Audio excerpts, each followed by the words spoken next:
full. And the Blues have now done this twice. We're 4 games into the year, Alex. You didn't have fun? That wasn't fun? Twice they have completely laid an egg and lost by 5 goals at home. First in the opener against Minnesota. Now, last night against Chicago. Maybe it's a Central Division. I don't know what's going on here. That's a bad thing if it's a Central Division problem. Alongside Alex and T-Bone, I'm BK. You've got BK and Ferrario here on 101 ESPN. Hey, coming up at 12 o'clock today, we will be joined by the Cardinals president of baseball operations, Chaim Bloom. So be sure to stay tuned for that. Text all your friends. Let them know.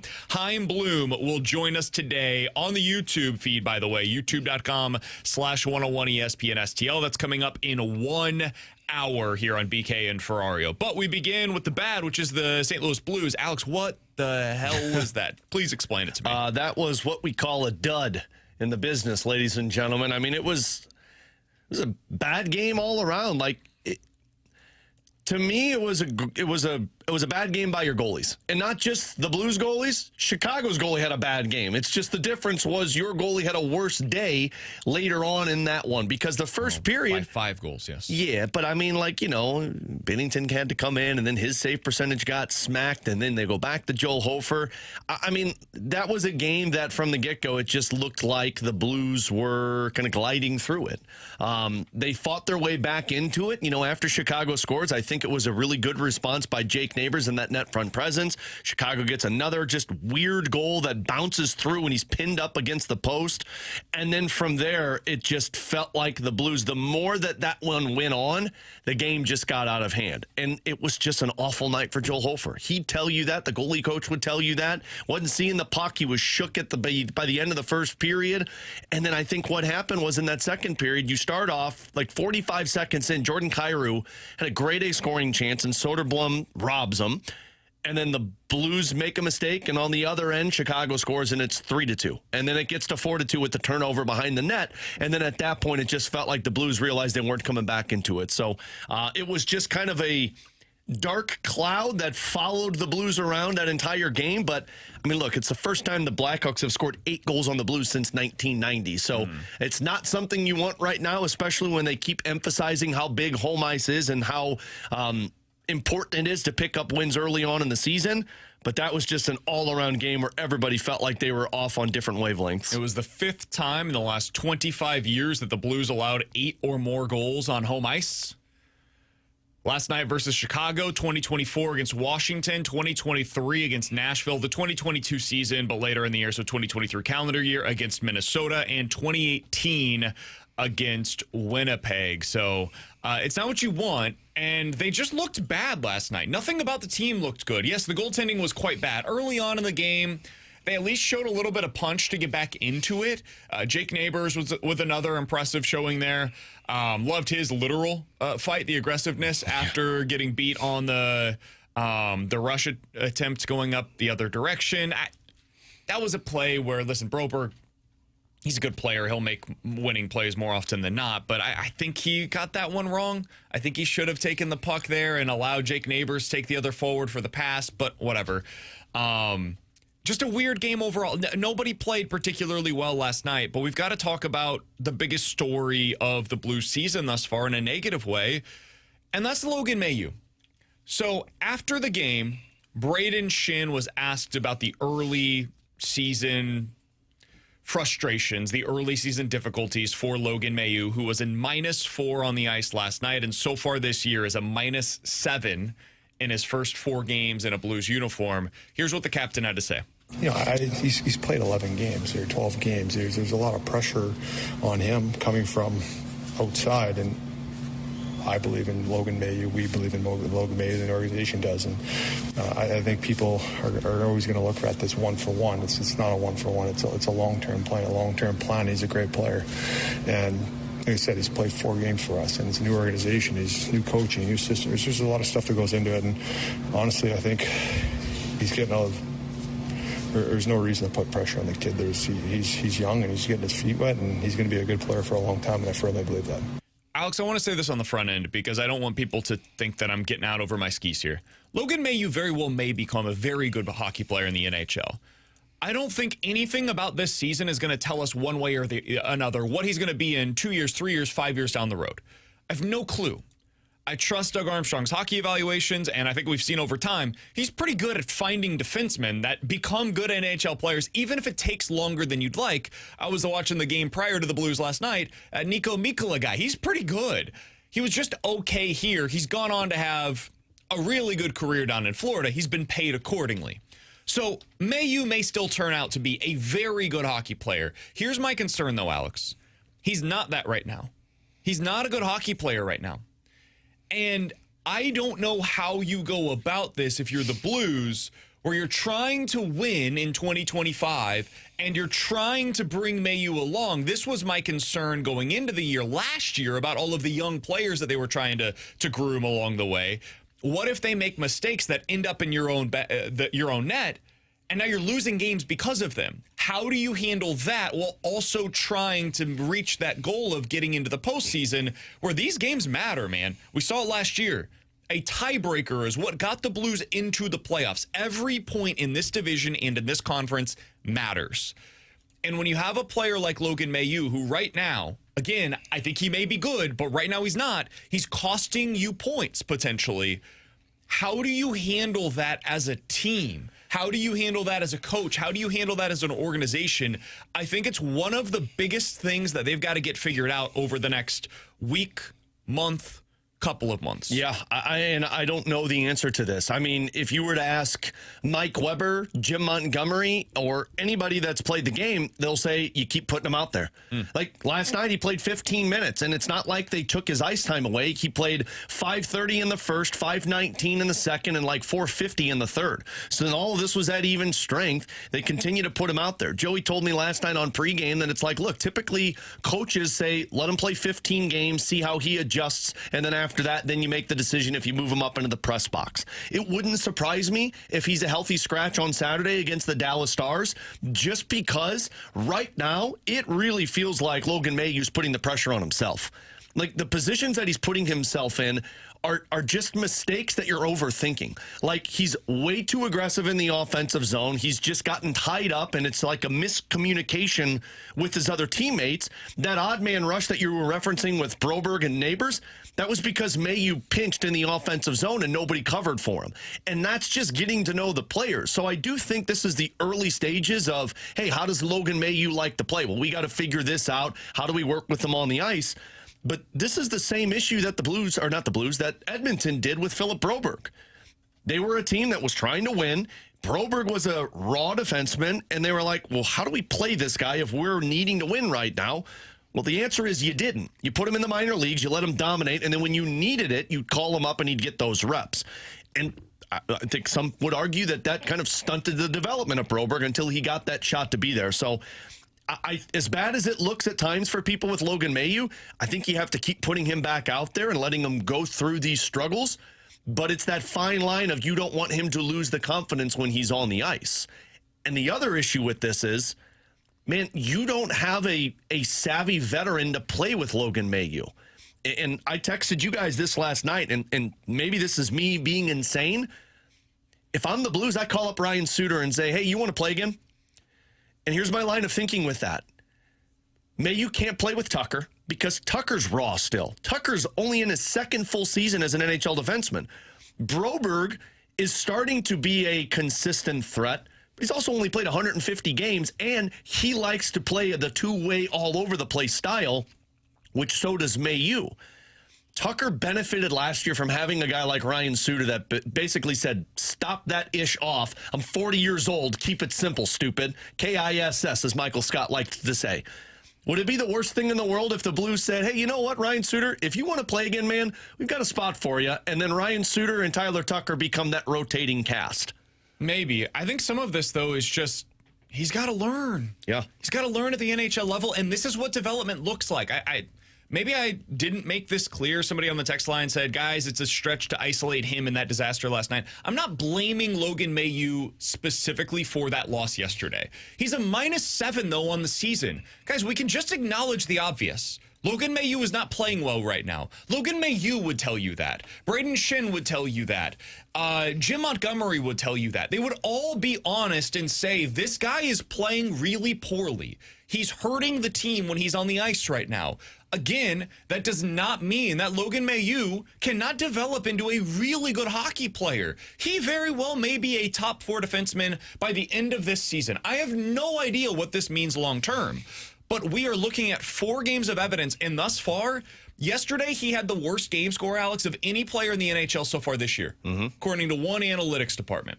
So that's what we're watching. We all can see what's going on the ice right now. We're all watching these games together.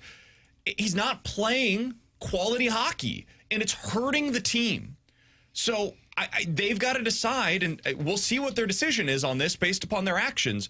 What is the answer to that? So far, the answer has been, we'll switch up the defensive pairings.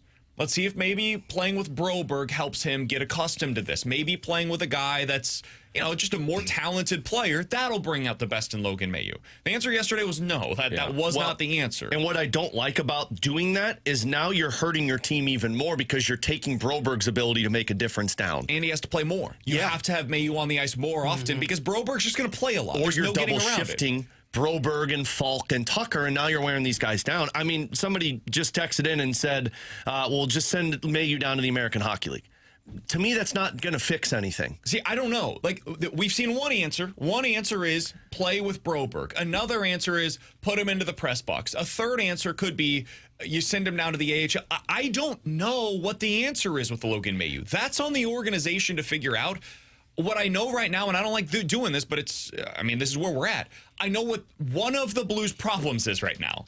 And one of the Blues' problems I'm talking about for the entire season, not just for last night. This is now a 4-game sample size of it being an issue basically every night, is that Logan Mailloux is not playing well. He's not playing like a winning hockey player at the NHL level.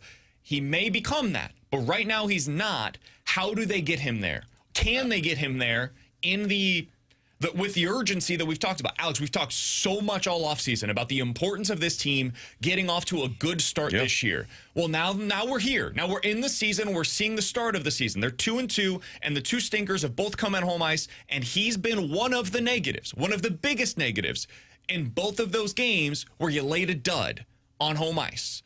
So, I think it's fair to acknowledge the issue here. He's got to be better, or they've got to find a way to be able to bring him on a little bit more slowly, the way that they did with Bolduc, the way that they have with some of these young guys in the past. I understand they have big plans for him down the road. This is a team that's trying to make the playoffs this year, and these games really do matter. So I'm fascinated to see what they decide to do here. Here's my reasoning with the AHL. To me, doesn't fix it, because the AHL is just pure chaos. There's no structure to it, and what you're trying to figure out right now is how you can get the best out of Logan Mailloux in a structured style of defense. You send him to the American Hockey League, you're just going to go down there and just be skating around, not playing defense, looking in the offensive zone. He's done this already. He spent almost all of last year down in the American Hockey League and was one of the best players down there. To me, you got to figure it out at the NHL level. And then the other person that said, yeah, you're insane, Alex, don't call up Ryan Suter. Guys, Ryan Suter finished last year as a plus 21 for the Blues. He played some time with Colton Parayko. He played some time with Justin Falk. But Tyler Tucker in the final 35 games of the season last year was a plus 11. And played about 16 minutes a night. And that was a guy that prior to last season had played, 40 games in the NHL? Again, I don't even know if they got roster space for it, because you can't bring in Ryan Suter, and then you're going to have to put somebody through waivers. All I'm saying is, right now, you can't play Mailloux with Tucker because it's 2 inexperienced guys out there. You can't play him with Broberg because it's taking Broberg's game down, and you really need him in the top 4. You need a vet with Mailloux to basically say, hey, you got offense, congrats on that. Keep it simple, stupid. That's what we need. Alongside Alex and T1 on BK, it's BK and Ferrario here on 101 ESPN. We'll talk to Joey Vitale, Blues analyst for 101 ESPN, coming up in about 15 minutes at 12 o'clock. Chaim Bloom, Cardinals president of baseball operations, stops by the show. But coming up next, it probably won't happen. But this is exactly the kind of opportunity that I would like to see the Cardinals explore this offseason. We'll tell you about it next year on 101 ESPN.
Mark Feinsand, one of the best Major League Baseball reporters going, has his off-season free agent cases that he's going through right now. And today, he talked about Dylan Cease, talked to a bunch of different people across Major League Baseball, executives, agents, etc., about what the market will look like this offseason, Alex, for Dylan Cease, former White Sox pitcher, last year with the San Diego Padres. His ERA in recent years has not lived up to expectations. It's one of those things where it doesn't match the expected numbers. Now, take that for whatever you will. For some, that means he's not a very good pitcher. For others, it means that you can expect better results in the future than what his ERA has been.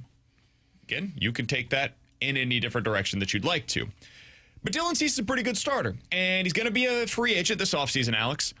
What I found interesting was when Mark Feinsand of MLB.com got to the piece where he was talking about teams that could be interested in Dylan Cease's services. He said the following. The list of teams that could pursue Cease is lengthy. After all, nearly every club could use another starter in its rotation, but two teams that are unlikely to be in the mix are the Dodgers and the Yankees. He then continues. The Phillies might lose a starter to free agency. The Blue Jays could lose a couple. The Astros appear likely to move on from Valdez. The Angels rotation, this is my words, not his, stinks. The Cubs drafted Cease and have a history with him. Don't forget about the Mets. Other clubs that could pursue Cease include the Nationals. No. The Orioles. No. The Cardinals. Ooh. And a return to San Diego can't be ruled out either. I don't think the Cardinals are going to make this move. I'll make that very clear. I'd be surprised. But we'll find out at 12:05 today. This is the kind of free agent acquisition that I would find really interesting for the Cardinals because it's a multi-year deal. You could have him as somebody that leads your rotation. Dylan Cease is not an old starter by any means. He's only, 30 years old. Be 30 years old this offseason. I could see, based upon the peripherals, a reason to believe that this is actually a super smart buy low move for the Cardinals in their rotation. Again, I don't expect it, but what would you think about them making this kind of a play this offseason? I mean, Alex? it's different. It's different than what they've done in years past. I mean, I'm with you. Like, if I'm Dylan Cease, I'm not going to go to St. Louis because even if I feel like I've had a bad year, I'd like to reset my market and get the most money possible in the future. So I'm going to go to a contender where I don't have to be the guy and then get paid.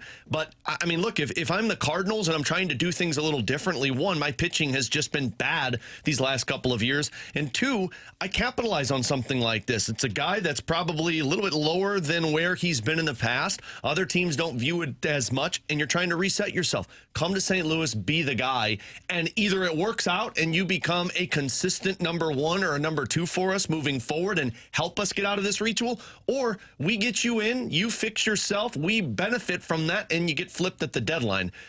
For me, I don't know what he's looking for. Like, if you're looking for a one-year deal, I think that works great for the Cardinals. I don't think so because he's going to have the qualifying offer attached to him, almost certainly. Yeah. And that'll be like a one-year, $22 million deal from the Padres. If he's going to decline that, and I'd be surprised if he doesn't, there's no reason to take a one-year deal elsewhere. Also, if you're a team and you're signing him and he has the qualifying offer attached, it doesn't make sense to give up that draft pick compensation if you're only getting 1 year of his services. And so the multi-year deal puts it more in line of like the Cardinals thinking of, hey, this gets us through a couple of rough years. It gives us that safety blanket of helping our pitching staff, and we got a guy that's got potential upside. And then hopefully in a couple of years, if we feel like we're competitive, now you've got somebody who's pitching well. Yeah, I think you're looking at like a 5+ year deal. Yeah, Spotrac, its projection is 6 by 158, so $26 million a year. That's feels what you're paying more in Gray. line with what I would be expecting for something like this. Yeah. I mean, I would do it if I'm the Cardinals. I like the idea of it because I like Dylan Cease's stuff. Now, I do find it a little weird that his numbers, the standard numbers, ERA doesn't show it, but it's the same with Sonny Gray. I think it's the potential of a signing that you look back on, like the Sonny Gray one, and go, yeah, the stuff's there, but it's been like a C+ performance for us. I don't know if they're in the spot to do it, but I would like the move because it would be it would be something they haven't done in a long time. They get a guy with swing and miss stuff, and two, if it is a 5-6 year deal, you've got him for when you're ready to exit the rebuild. It's kind of like what the Cubs did with John Lester. Now, they were at the back end of exiting that rebuild, but they said, okay, let's go sign John Lester. He's the piece that gets us over the top. And he signed a 5 or 6 year deal to be with them. And the other thing, too, that I like about it is, okay, so when Liam Doyle does get here, instead of being inserted in the rotation, assuming they either trade Sonny Gray or he's not up this year and Sonny kind of walks in free agency the year after, it's not, hey, Liam, you're here and you're number one already. it is, okay, Liam Doyle is here. He's got someone that he can look at as Dylan Cease, who's going to be our number one, which is probably a stretch to call Dylan Cease a number one for a rotation. Sure. But He'd be your number one. Exactly. But at least you've got somebody there, and it can take away some of the pressure from Liam Doyle. And if you hit on Liam Doyle and you've got Dylan Cease and his stuff clicks, boom, now you've got a 1-2 punch that every team wants at the top of their rotation. One of the things that I love about Dylan Cease, and this is rare in the market, this does not mean that he'll be healthy in the future, but it means that he has been recently for basically the entirety of his career. Here's the number of starts that he's made by season. 2020, COVID year, shortened season, made every start available to him, made all 12. Then after that, 32, 32, 33, 33, 32. The guy posts. He gets from end to end. And there are so few starters in Major League Baseball that are doing that nowadays. There's value in him just being available. Since the start of the 2020 season, he's thrown almost 1,000 innings. That's a ton, man. That's a true innings eater. So he's got the value of what the Cardinals used to look for, and he has the value of, I have legit swing and miss stuff where he is striking out. Last year was 11 and a half batters per 9 innings, which led the league. So if you're going modern analytics style, he's got that. If you want to go old school, hey, do you post? He's got that for you. There are some signs, we've mentioned this a number of times in the past, where everybody's looking for this signing. There are some signs that he could be the kind of signing that Zach Wheeler was for the Phillies, or it didn't appear that he was going to be the guy that opens up a window for a team, and then he was. And you see it and you're like, oh, God, how did we not see this coming? The guy's huge. He's got all of the talent in the world, and it all comes together. He got with the right team, right time, and it all came together for him in his 30s. The same thing very well could be true for Dylan Cease wherever he signs next. I think this is the exact kind of signing that I would be looking to make this offseason, especially in your rotation. And I think Cease might be the only one that really fits into this criteria this offseason. I'm not sure there's another starter that I'd be all that interested in given their ages. And that's something that appeals to me about Dylan Cease as well. All right, coming up in 15 minutes, 314-399-9646. That's the Air Comfort Service text line for questions and answers. But next, Joey Vitale, Blues analyst for 101 ESPN here at BK and Ferrario.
Tanner Hendrickson here with a Sports Center update driven by Johnny Londoff Chevrolet and Johnny Londoff Autoplex. Blues fell to the Blackhawks last night 8-3. They'll be back in action on Saturday when they host the Dallas Stars. We'll have pregame coverage starting at 5 o'clock with Alex Ferrario, then puck drop at 6 o'clock with Chris Kerber and Joey Vitale. And tonight here on 101 ESPN, Thursday Night Football for you as the Bengals take on the Steelers.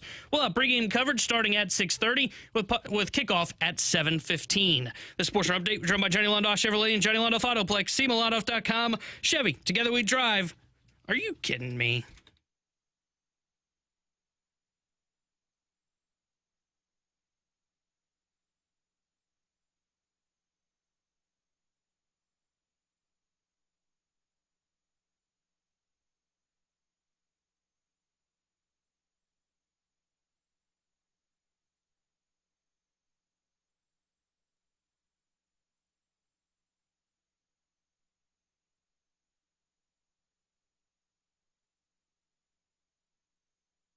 Alongside Alex and T-Bone, I'm BK. Happy to go out to the Cali and Thompson hotline to be joined by Joey Vitale, Blues analyst for 101 ESPN and FanDuel Sports Midwest. Was on the call last night for the Blues as that one got away from us. 8-3 at home against the Blackhawks. Loss for the Blues last night, but we get to talk it over with Joey Vitale now. Joe, appreciate the time as always. How you doing this morning, my friend? Joey Vitale.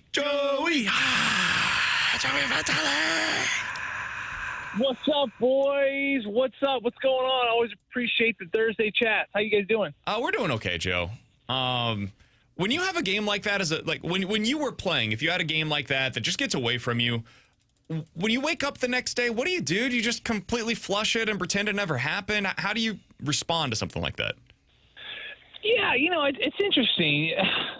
I think that the next day it kind of stings a little bit too. Unfortunately for the Blues, they have the next 2 days off, today and tomorrow. It'll be a practice day tomorrow. Those are the games, BK, you want there to be the first game of a back-to-back. Like, ideally, you want to be in Dallas this morning, with no morning skate, but getting ready to play the Stars tonight. Now, unfortunately for the Blues, or fortunately, however you want to look at it, you have a couple days off here. But I say fortunately because it's an opportunity to let it sting a little bit. Let it burn, let it sink in, and it's okay to dwell on things at times too and kind of feel the suffering, right? I mean, it's the ultimate paradox in life. It's like, you can't find fulfillment until there's the suffering. It's like why you go to the gym. Your muscles have to break down and get weaker before they get stronger. I mean, I think there's a lot of wisdom in that too, where especially if you lose a game the way you did. I said on the broadcast last night, sometimes if you're going to lose and you want to learn a lesson, you better get your butt kicked because you really do learn that lesson. And I thought last night there are a lot of great lessons to take away. In some ways, I thought it was great that it was 8-3 opposed to like a 4-3 in overtime where they played just as bad. So what's the biggest lesson you would take away as a player from that one, Joe? Well, the biggest lesson is – one of the biggest lessons is, hey, how about we start being grateful for the goaltending that we've had? Because – look, Joe Hofer looked human last night. I thought Jordan Binnington, for the little that he came in, that one shot, the Dickinson shot, typically that's a save for him. It was a great shot, don't get me wrong. And he didn't make a breakaway save, and he didn't really come into a game where he was feeling extremely confident with the team in front of him because the Blues certainly were not great in front of him. But the biggest lesson I took away, Alex, and I hope these players understand it, is that our goalies are human, and they're going to have bad games. And for as many games as we saw them play the way they did last night, multiply that by 20, and those are the games where they stand on their head and they steal points. Case in point, looked no further than 2 games ago in Calgary when Joe Hofer literally stole 2 points from the Calgary Flames because that game could have been 2-3-0 heading into the third in favor of Calgary. But Joe Hofer was completely steady, and then the Blues climb back and they steal 2 points for their first 2 points of the season. So, yeah, that's one of my biggest takeaways. But also, this is a game of rhythm. It's a game of flow. It's a game where players lean on goalies and goalies lean on players. There's such a wonderful reciprocal relationship there where when a goalie makes a save, it gives the team confidence. And the team is dominating the offense zone. It gives the goalie confidence. So there is this kind of cosmic tap dance, if you will, where the goalie and the players, they do have this relationship where they lean on each other. And then you can see when one of those two legs breaks down, the whole circus comes apart. And like I said, It's easy to be honest about the performance of Joe Hofer, and it was not his best, and he'd be the first to tell you. And we could be honest about it because for every game he plays like that, he'll have 10 or 12 more where he'll completely steal the show. We're talking to Joey Vitale here on 101 ESPN. Joe, I've got to ask the obvious question. We opened up with this today. Listen, I'm not pinning the loss last night on him. I want to make that very clear. But it's been a rough start to the season for Logan Mailloux. He's a -7 overall so far. He's a young player. He's got a lot of time. He very well may go on to become a great player. What have you seen from him thus far? And what do you think the course of action is from the team to get him back on track, to get him back to playing with confidence again? I think that the best thing they have to do, BK, is just do that. You have to keep playing him. He'll be in tomorrow. He'll be in this whole homestand, because he's a young player. And listen, they have high hopes for him. And they received him from a player that was beloved here in Zachary Bolduc. And we all understand the trade and why it happened. I'm a big believer in Logan Mailloux. I really do. I see greatness in him. And I know that this coaching staff does, and certainly Doug Armstrong and Alexander Steen do, or else they wouldn't have brought him in for Zachary Bolduc. There's so many things to like. I love that he's a big guy. I mean, again, his hands are huge. He's going to continue to grow. He's not even physically as mature as he's going to be. And the more you play, the more wisdom you find, right? He just needs reps. He just needs time. And it's one thing. It's honestly, it's customary and ordinary, I think, for people to lose patience because we're in such a win now. Everyone's in this win now rhythm of life where we just want results. We want them now. But sometimes things just take time. You know what I mean? And I think that's where they're going to be so good about giving him more time and more reps. You start him off there with Tyler Tucker. And, I think they thought, let's put these two on the bottom pair. Maybe there'll be some youth magic there. That didn't work, right? I think they put too much on Tyler Tucker to now be the mentor when Tucker's still trying to find his rhythm in his game. So then all of a sudden, now you put Mailloux with Broberg and now Tucker's with Falk. So they kind of balance the youth, right? They kind of balance all that out. And they try to figure out, okay, well, let's put some young guys with some old guys. Maybe that'll work as well. And I think it's just going to have to work out some kinks. You see it with every player in the National Hockey League. You just have to be patient here. It reminds me a lot of you ever hear about those Chinese bamboo? You ever hear about those Chinese bamboo trees there, Tanner? You know about those bamboo trees, Tanner? No. Yeah. These Tanner's a big panda guy, so he knows all about it. Yeah. Panda love bamboo. Now there's these trees. You look this up. There's these trees, these Chinese bamboo trees. It's a true story. You plant the seeds and you basically take care of the ground for I think it's 5 or 6 years. You guys need to fact check maybe while I'm actually telling the story because because people it's just an important thing whenever you're talking to me, whether or I'm on the radio or in person, just whatever I say, just please look up. Yeah, otherwise you're just spewing nonsense. Yeah, typically my facts are a little off, but they're fairly accurate. But I think a Chinese bamboo, you plant the seed. Right, and then you take care of the soil and you water the land and you pull the weeds and you make sure you put it in the ground where it's got plenty of stuff. You basically take care of this little dirt pile for 5 years, right? And everyone's out there seeing you pull. Tanner, imagine you got your little bamboo seed out there and you're pulling your weeds and you're watering it, and your neighbors are walking by. Oh, there's crazy Tanner again, just messing with that dirt pile. What's in that dirt pile there, Tanner? And you're like, oh, it's a Chinese bamboo tree. Yeah, I got it from China. You're like, oh. And they start thinking, guys, this guy's crazy. He's been watering this thing for 5 freaking years. Well, is he gone mental? And then all of a sudden, in the 5th year, this doggone Chinese bamboo, boom, it just shoots up. It shoots up 60 feet in 4 weeks or something crazy like that. Again, I want you guys to fact check me when the story's over. But it shoots up 100 feet in 4 weeks, and people are like, whoa. There it is. Now the question is, okay, so the bamboo tree is Logan Mailloux. One day he's going to explode, and the people are like, whoa, look at this superstar, right? He will. I promise you, he will. But then you got to look back over the years of struggle, the years of growth, the quiet years they call those, right? The quiet years of just going out there and just continue to do the work. And it's no different for this young kid. He's got great potential, right? He's going to be a good player.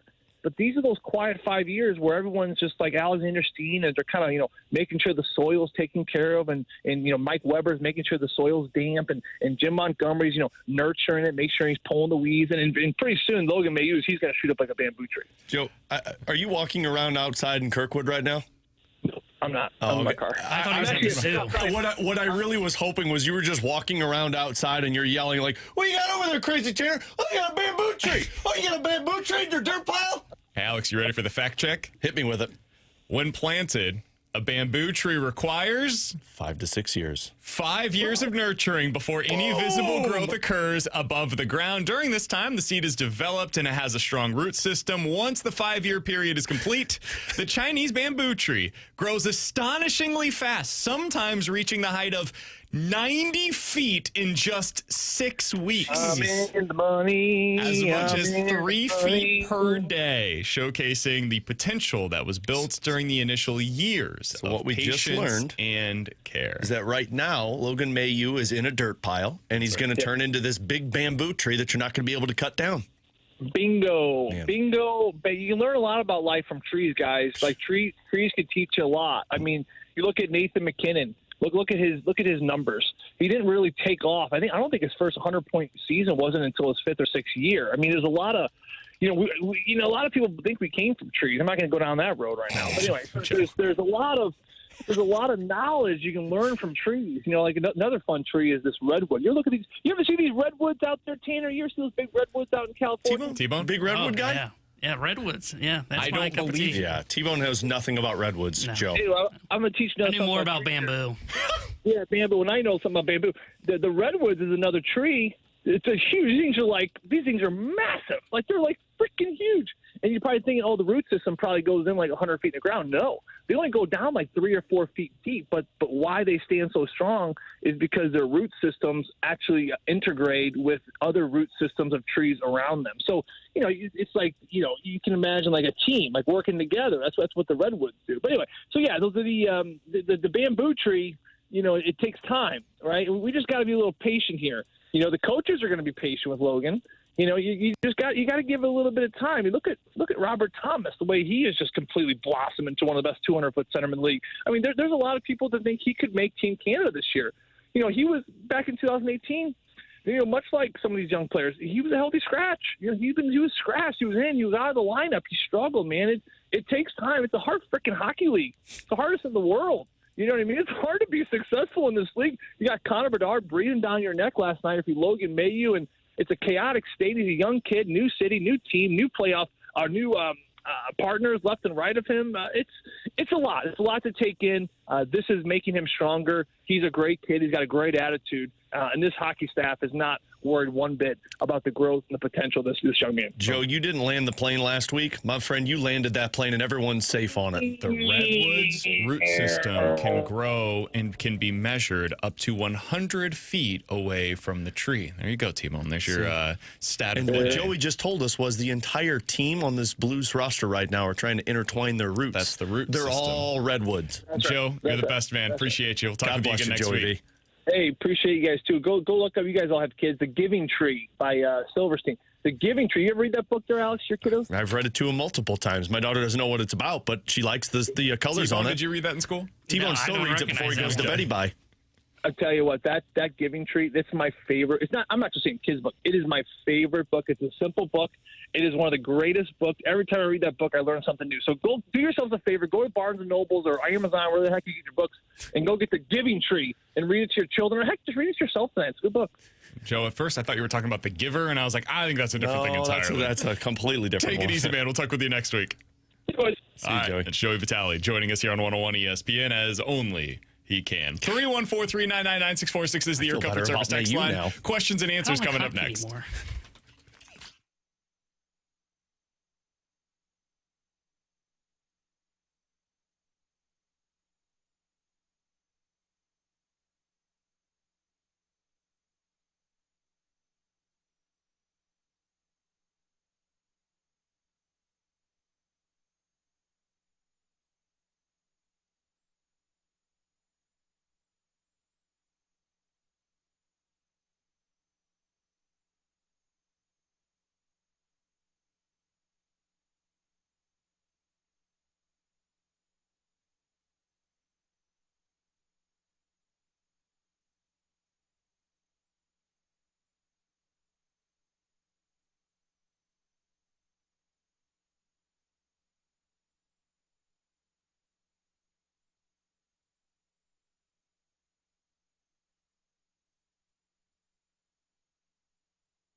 314-399-9646 is the Air Comfort Service text line for questions and answers. If you guys have any questions, go ahead and get them in right now on the Air Comfort Service text line. From the 316, guys, can you talk about how much the Pavel Buchnevich contract keeps looking worse and worse?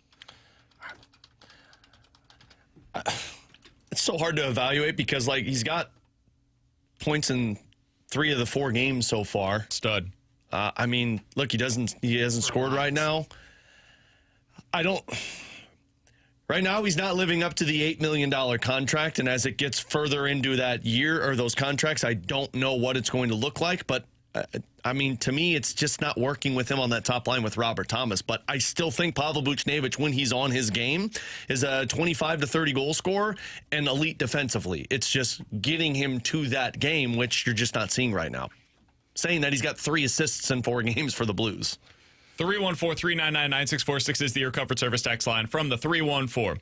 Guys, your 2 losses both came on home ice, and both times you lose by 5 goals. The first time you didn't score at all.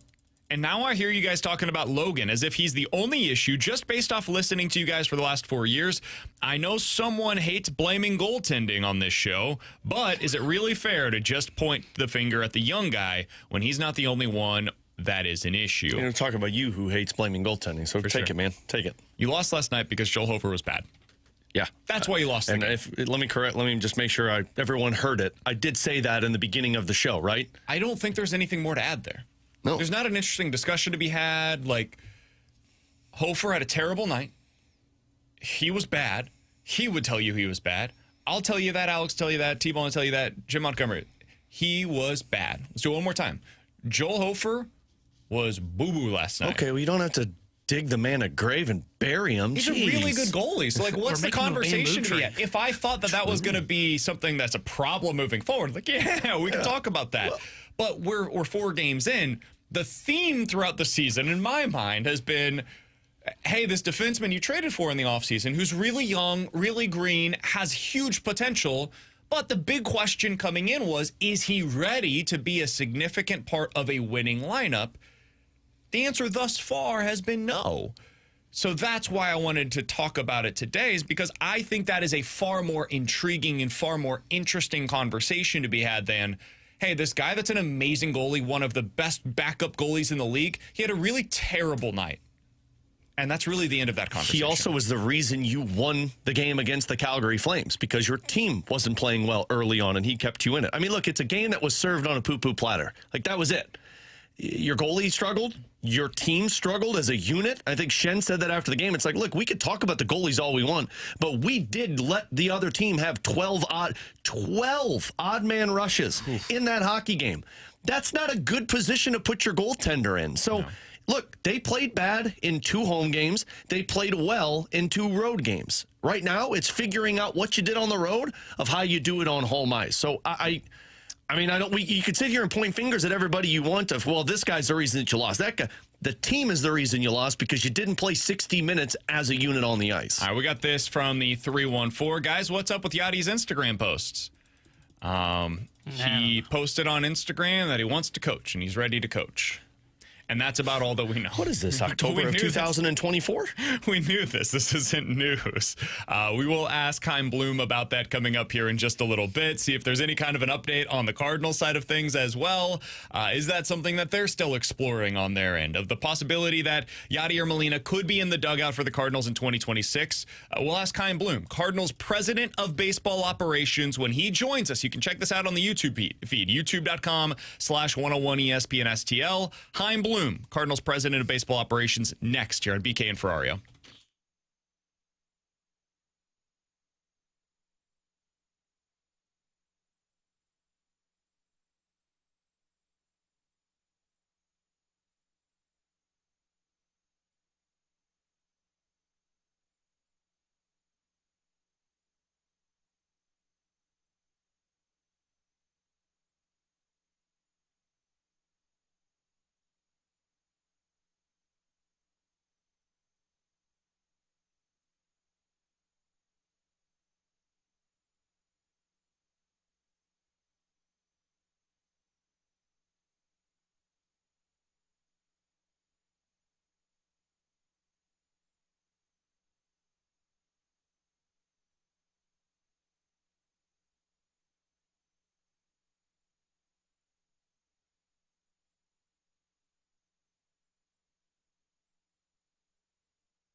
Alongside Alex Ferrario and Tanner Hendrickson, I'm Brandon Kiley. We're expecting to be joined by Cardinals President of Baseball Operations, Chaim Bloom, momentarily here on the show.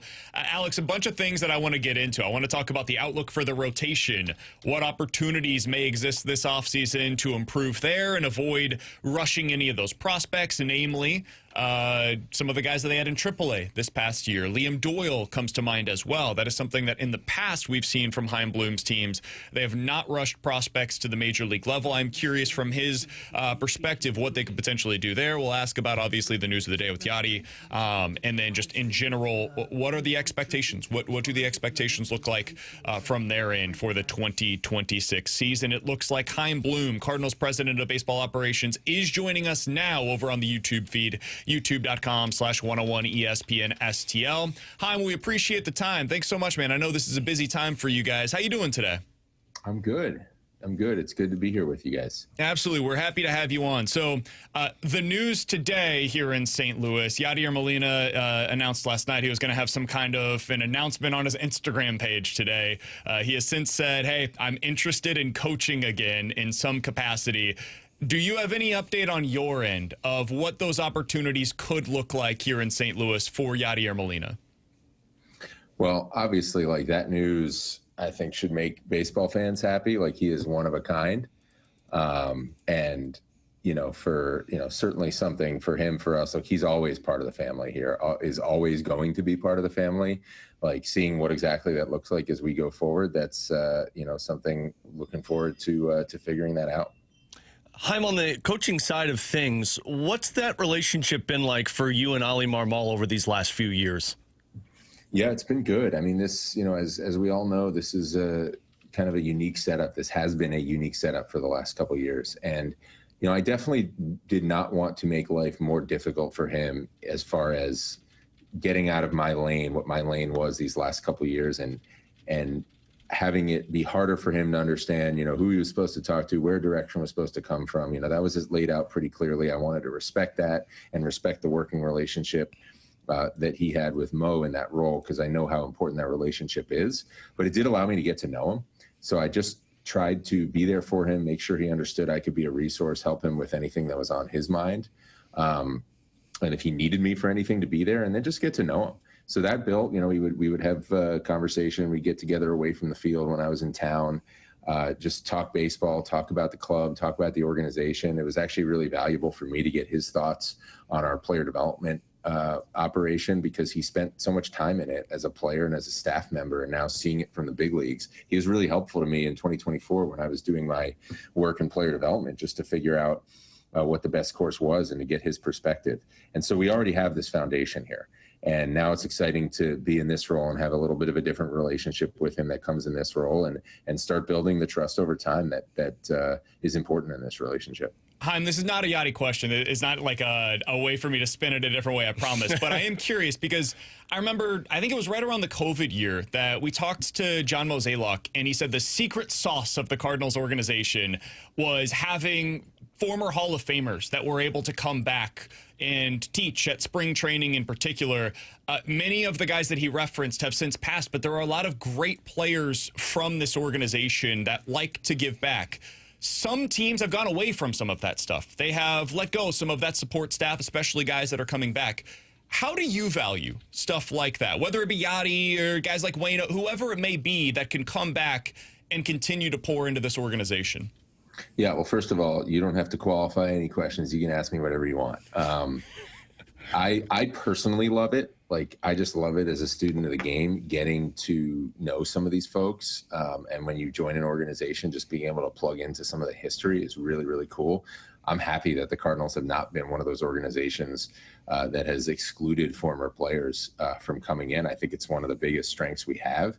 To me, usually those things go really, really well, when you're welcoming and when the player wants to come in and help. Where I've seen them go sideways is just when, the lines kind of get blurred with respecting the staff and just the work that the staff do in the trenches every day. What I've seen at the 2 spring trainings here with the Cardinals that I've been at is that the alumni that have come in have not done that. They've been super supportive. They understand that being in and out, it's not the same role as when you are a coach with a defined job description and you have a program to follow and work to do every day. They're just here to help. And so that's been the case, obviously with some of the guys that we've had coming in, whether it's Ozzie or, David Freese coming in this spring. We saw this in the role he was in this year on the minor league side after coming off the big league staff. Willie McGee going around to our clubs and helping our minor leaguers has been amazing.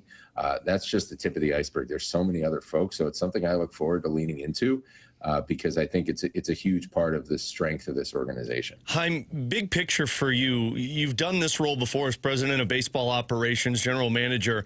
When you look back, what are some things you took away from your time in Boston with the role that you were there on? Yeah, awesome question. Obviously something that I have thought about, something that frankly, like if I didn't think about it, I would be doing myself and my next employer a disservice. There's a lot of things that we did there that I'm really proud of. And then there's obviously some things like in any role, even no matter whether you're still in it or you've left it, there are always things you should look back on and say, maybe we could have done that a little bit differently. I think having that opportunity to reflect was really helpful. I do think big picture, one of the things that stands out to me is there's so many different things that go into an organization moving together and really having top to bottom alignment. It's something I care a lot about. And when you look at the organizations that are most successful, they're just all moving in the same direction. And that's something I really care about. I think it just stands to reason. You look at successful sports organizations in any sport, and that's what they're doing. I've reflected some on what it takes to have that happen. It's not always just going to come automatically. It's not always going to come just because you care about it. You have to make that clear what that is. And then there are times when you have to insist on it and you have to spend a lot of time and do a lot of hard work to make sure people are moving together. Because when you get there, it is so powerful. You will always be better than the sum of your parts. If you have that, and if you're not together and there's side agendas and there's different things going on that are distractions from winning, you're never going to be as good as you should be. So that's definitely something that I took out of that experience. And something that is front of mind for me now and everything else that I do. Being in step with each other, do you feel like, Chaim, just in the early relationships that you've built with the DeWitts, that ownership is going to be in the same line of thinking as you moving forward? I do. They've been great to work with. Otherwise I obviously wouldn't be here. That was one of the reasons why I came here. It's just the reputation that they have, just how consistent they've been in how they've wanted this organization to operate. They've always wanted this organization to operate built from within, and then using trades, using free agency to supplement that. They've been really consistent in how they've tried to execute on that. And that's part of the reason that the organization's had so much success. And just, talking to them, laying out whether it was specifically with respect to the minor leagues or even in the organization at large, like here's where we are, here's where we want to get, here's what I think we're going to have to do to get there. They've been really, really supportive, and that's been great. We're talking to Chaim Bloom, Cardinals president of baseball operations here on 101 ESPN. Chaim, you mentioned that alignment, and I find that to be really interesting, but that is something that for a lot of fans, we don't see that on the outside looking in. That is something that you feel on a day-to-day basis, right? But it is not something that as fans we see like a transaction, for example. And so I am curious, from your perspective, how do fans evaluate some of that stuff? How will they see that translate with the on-field products that they'll be watching, for example? I'm not sure how well you can evaluate it from the outside. Some of that stuff is really more just stuff that happens within the walls. You see the results, though. You see the results in terms of us doing what we're here to do, which is put an exciting team out there that can win year after year. That's going to be easier, and we're going to get better results of that the more we are able to move together. So I don't know, that's probably a frustrating answer, but I'm not really sure it's necessarily something that you can fully see from the outside. Obviously, things can happen sometimes where, it's obvious that it's not in place. But it's almost like, people talk about a great umpire, nobody will notice, right? I think sometimes when you have that, it just, it doesn't get noticed because it's all running smoothly. You will see sometimes, one of the things I was very proud of, some of the years that I was with the Rays, where you would just sometimes get those compliments from peers, or, you just get it from the other side. Man, you guys just all seem like you're on the same page. Now, it can be dangerous if you don't have dissent, as long as it's an environment where people can freely express opinions. But if everybody knows where they're supposed to go and we all know how we're expected to get there, then everybody can use their individual talents to try to push us towards that. And it does show a little bit, but it's more in the trenches. I'd like, if we have that, we're just going to be, over time, we're going to be giving our fans the results they want. And if we put an exciting team out there that has consistency and winning year after year, that to me is the ultimate result of what we're hoping to get. So I understand it is mid-October. The playoffs for this year are still taking place. So this may be a difficult question to answer at this point in time. However, I think this is one thing that a lot of Cardinals fans are wondering. So I'm curious your answer on it. How do you want them to evaluate the team next year? Because maybe it's not about, hey, we're getting to the World Series in 2026. Maybe the goal is that extended opportunity to be a consistent World Series contender. I think a lot of Cardinals fans appreciate that and understand that. But then what does that mean for 2026? How do they evaluate the on-field product time? Yeah, look, at the end of the day, we will never stop caring about winning. I think I was hopefully clear about that when I talked from the dais a couple weeks ago. That is still always going to be our focus. I just wanted to be honest with people that we have this bigger goal in terms of getting to a place where we can, credibly say, like, we're in position to win this division, compete for a championship, and we can sustain this position for a period of time. I wanted to put that out there both because I thought it was just really important to be clear. I also, look, from the past year and a half being in and around St. Louis, like, this is a baseball town where people follow the team closely and understand the game, and I think can follow along with that. And I wanted to put that target out there to basically say, I want people to hold us accountable in their opinions of the things we do and the moves we make, to whether they get us closer to that ultimate target or not. That can be hard to measure, but that's kind of the lens that I want to look through our moves, or look at our moves through, and that's what I hope our fans will do as well. I want us to have a high standard every day in terms of how we go about our business. Just because we may say, hey, we've got a longer term goal, doesn't mean we let that standard slip every day. So I definitely want our fans to see a team that's going about this the right way, that is always pushing, always acting with urgency, and that is putting a product out there that is fun to watch, while understanding, like, some of the things that we're going to be trying to do, we may be trying to do over a longer time frame. Chaim, is there a identity that you want the Cardinals to take on as they evolve into this consistent contender that you're talking about? I'll give you a couple things on that. One of them is, in addition to what I just talked about, there's a lot that gets talked about, are we about small ball? Are we about power? Look, the reality of it is we should just be about winning, and there's times for each of those. We could talk about small ball, and obviously the legacy of the Cardinals has a lot of that. And then there's plenty of conversation, which I understand, about this year's club, and just hitting the ball over the fence is a pretty good way to score runs. So we should never be in a position where we're walking past certain types of players, or where we don't have a club in our bag to try to get something done on the field. To me, it's more about, we need to be detail oriented. What this organization has historically done really well is dominate details. And so those things add up. No one thinks of a 3-run homer as a detail, but everything that went into the training that put the player in position to get there and hit that is a detail. The decision, perhaps, to let the player swing away, if it was correct in that instance, rather than bunt, or rather than give himself up to move runners, that is a detail. And if we dominate those details, we should get the results.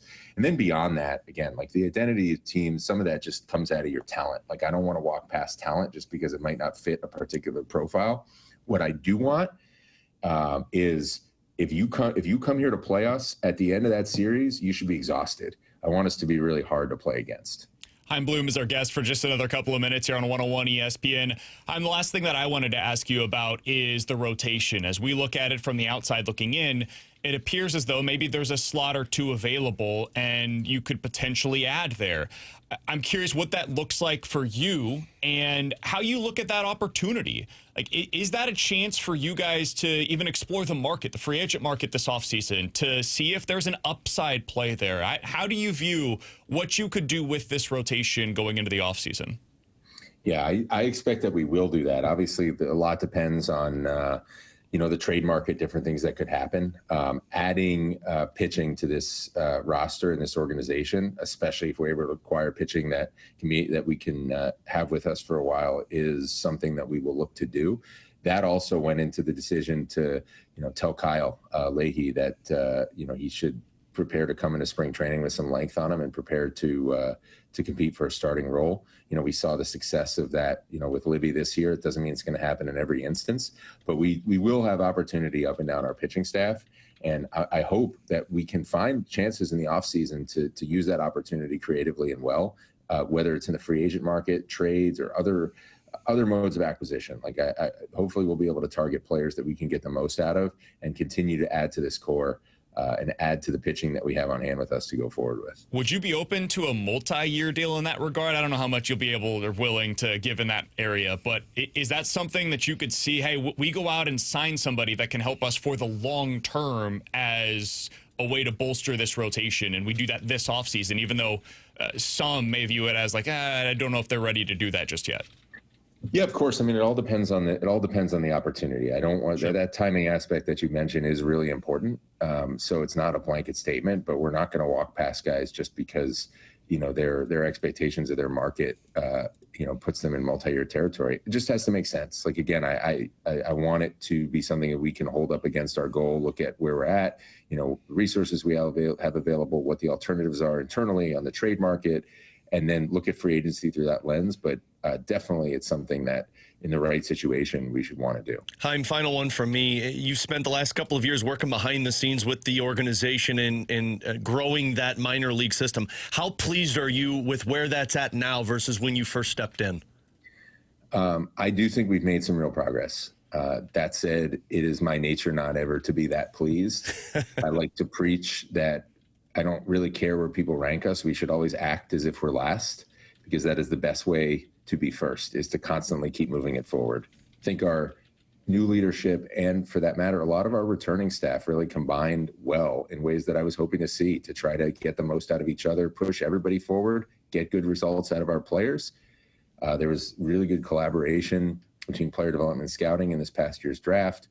There's a lot of room for us to continue to improve, and I'm hopeful we do that. But I do think it's important. This is a hard game. It's a hard business. Everybody who works here makes sacrifices to do it.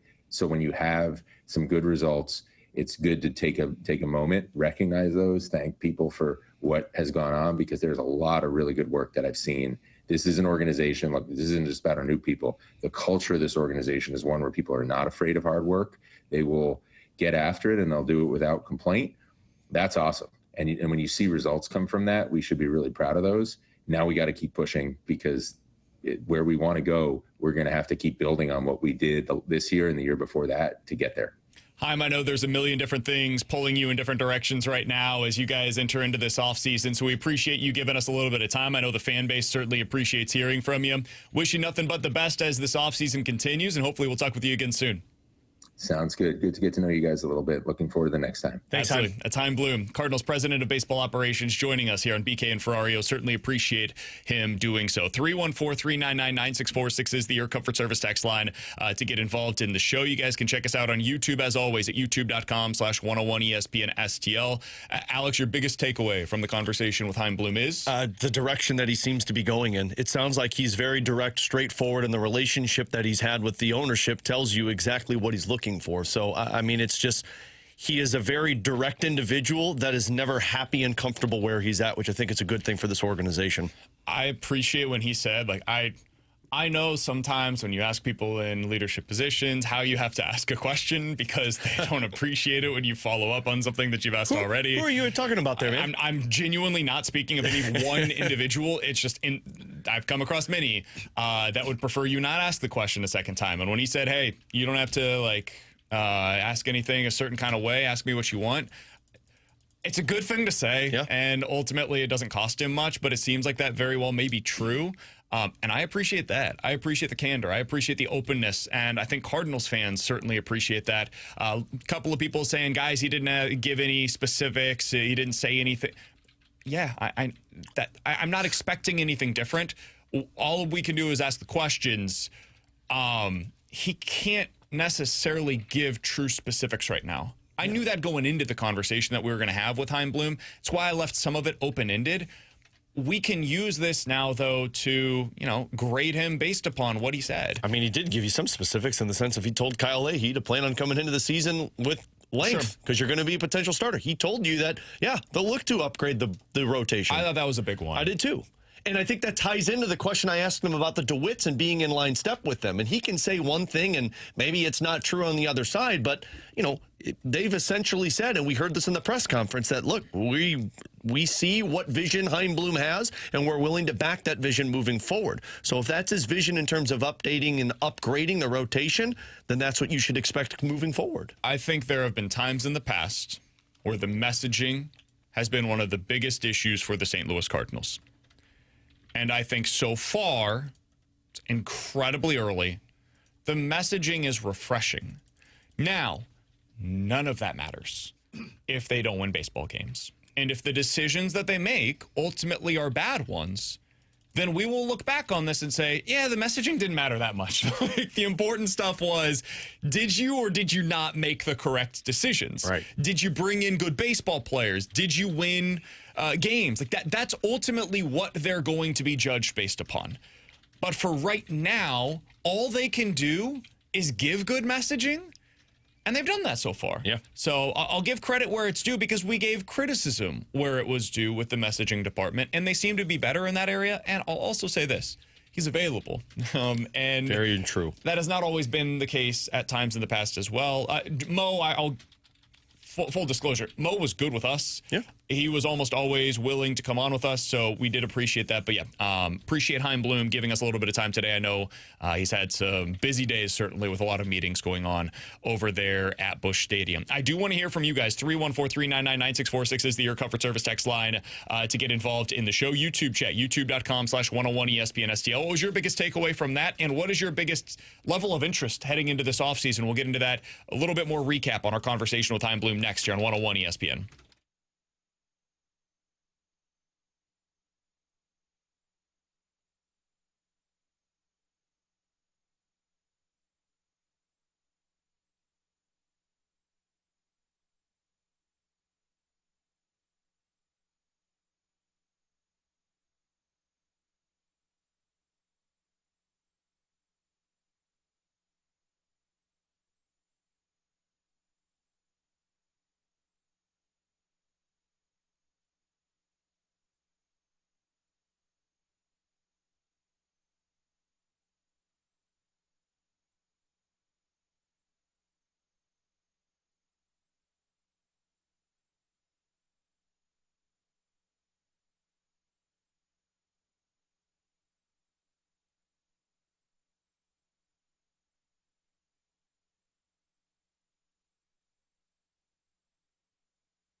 Alongside Alex and T-Bone, I'm BK.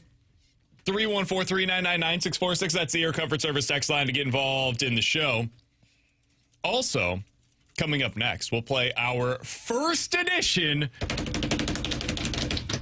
of Beat the Blues for the 2025 season. The Blackhawks did it last night. Is it going to be a goaltender? No. Oh. Is Jimmy Snuggerud? Yeah. Is that right? Hey-oh, good luck beating that shot. Yeah, no kidding. So we'll have Jimmy Snuggerud for Beat the Blues coming up next. If you're not familiar, we will give you a category. You name as many different things as you can within that category in 15 seconds. You see if you could beat Jimmy Snuggerud in that category.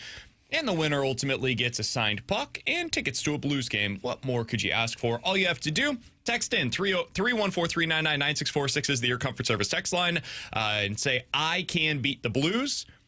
And we will have our lucky winners going up against Jimmy Snuggerud today. So that is coming up in the next segment. Alex, I'm fascinated by this offseason by Chaim Bloom. I'm curious to see what he does because I think he's been honest about where the team is at right now. They don't appear to be going into a full-blown rebuild. They're not doing a tank. They're not doing anything like that. But they are going to, prioritize winning a championship in 2027, my read on it is, over winning 90 games in 2026 rather, at the expense of what the future could hold for the team. And that means making some decisions that are tough this offseason. I don't know what that means for Brendan Donovan or Lars Nootbaar or Sonny Gray or Wilson Contreras, even depending on what he ultimately decides. What do you think this offseason should look like for the Cardinals? I mean, I think it should look like change. And I hate saying it because it's like change for change's sake, but what it feels like Cardinals fans want is a different looking team. And I don't know where Chaim Bloom's mindset is on this one, but just go off of what he said about upgrading the pitching staff. He also said he wants them to be an entertaining brand of baseball, and I thought that was a good line, and if that's nothing else. Unfortunately, I hope that meant home run. It's not what he did talk about power. Yeah. He also talked about bunting defense too. first. Yeah, small ball. If we get bunting, we've got bigger I heard him issues say on we this just got to one. be good at everything. Well, that's true. So you got to go get better players. I mean, like you've just had a lot of the same guys year after year after year. So it feels like this is the offseason of change. And if this is where Chaim Bloom's mindset is, he's like, we're not going to rule out anything via trade or free agency or international signing or just through draft. You're looking for a different model of players. And you heard him mention on the pitching side of things. Yeah, we're going to look to upgrade that side because we have open spots. On the offensive side, you've got a lot of different pieces that have been here for some time that I think you've had your answer on. So to me, I think that's the direction, is to start finding change for a group of players that has just been kind of the same over the last 3 or 4 years. Yeah, I don't still really know what the change is going to be, because like when he says still be an entertaining brand of baseball and kind of be competitive in 2026, like I don't know what that looks like for them, because they're going to be plucking from part of the team that helped them be somewhat competitive this year. And I don't think they're just going to replace those guys from externally. Now, maybe that means like J.J. Weather holds up and he takes the role of Brendan Donovan, for example, and plays second base. But I do think it's going to start with the rotation as the one that they're really going to look to try and solidify. Because if you can get a good rotation, even if you don't have that good of an offense, you can still be competitive going into next season. And I like the fact that it sounds like they're going to be open to at least exploring something in free agency. And as he answered BK's question and said, hey, we will be open to high upside plays. And that may mean it is guys like we've talked about in the past. Maybe it is just a one-year deal where it is like Dustin May, right? Where there is the stuff that's there and you hope you can fine-tune it. He becomes a really good piece for you, and you either trade him at the deadline or you end up locking him up long-term for you because he did so well and he likes it here in St. Louis. I like to hear that they're open to that, because otherwise I didn't know how they were filling out this rotation, because it was hard to come up with 5 names. Then especially if you add in the fact that they could trade Sonny Gray in the offseason, I like hearing that they're open to bringing in upside plays instead of doing like the classic one-year deal for Kyle Gibson, for example. Yeah, and who knows, maybe they end up going that route, right? Like maybe they explore the upside plays, but all of Major League Baseball is catching on to those. And so they become, instead of $14 million, now it's $20 million. I'm like, that's not worth our money. Let's go get Jose Quintana at 5. Like that's in play this year. But I like that they're at least seemingly open to that idea. And he also mentioned, hey, trades don't write off the possibility that trades could be a way that we upgrade the rotation as well. And we've talked about that in the past with new Donnie. It's possible that maybe some of those opportunities will bring back somebody that helps them and bolsters their rotation as well. So if you guys missed any of our conversation with Chaim Bloom, Cardinals president of baseball operations, he joined us here on BK and Ferrario, and you can check it out after the show today. 101ESPN.com. The free 101 ESPN app is where you go to find it. That is all sponsored by Schaefer Door Company. The 101 ESPN app is also free to use and easy to download, and it is sponsored by Dobbs Tire and Auto Centers. I was looking at Dobbs Tire and Auto Centers, and I was like, did Alex get this wrong? Did he get the sponsorship wrong? I was going to say, so well, that's why there was that weird... You teed me up. No, there was a weird pause there, and that was on me, not Alex. I was like, is it... What just happened here? And then it was just my brain froze for some reason. I get it, man. You were excited. We had Chaim Bloom on. We had him on video. Sometimes it's hard to come down from something like that, you know? Right. Yep. Got to give yourself a little bit. We've done a decent job over the past couple of days with our baseball guests. I'll go ahead and pat us on the back real quick. Good job by us. Good job, everybody. What did you just pat? My mid-back. That was your lower back.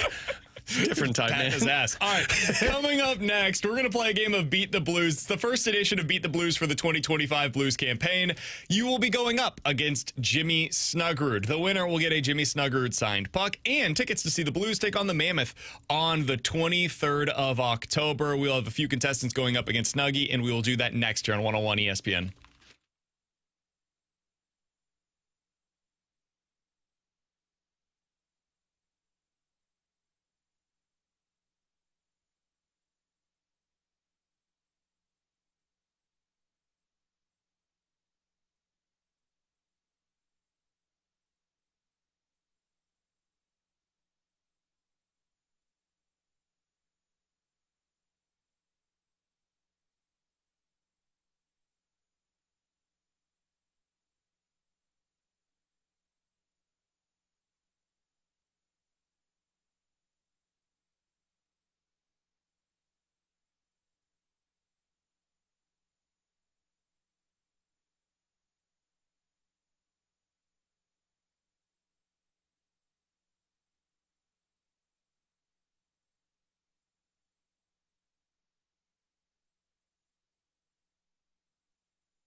Tanner Hendrickson here with a Sports Center update driven by Johnny Londoff Chevrolet and Johnny Londoff Autoplex. Blues fell to the Blackhawks last night. They will be back in action on Saturday when they host the Dallas Stars. We'll have pregame coverage Saturday starting at 5 o'clock with Alex Ferrario and puck drop at 6 o'clock with Chris Kerber and Joey Vitale. And tonight here at 101 ESPN, Thursday Night Football for you as the Bengals take on the Steelers. We'll have pregame coverage starting at 6:30 with kickoff at 7:15. The Sports Center update was run by Johnny Londoff Chevrolet and Johnny Londoff Autoplex. See Londoff.com. Chevy, together we drive. Are you kidding me?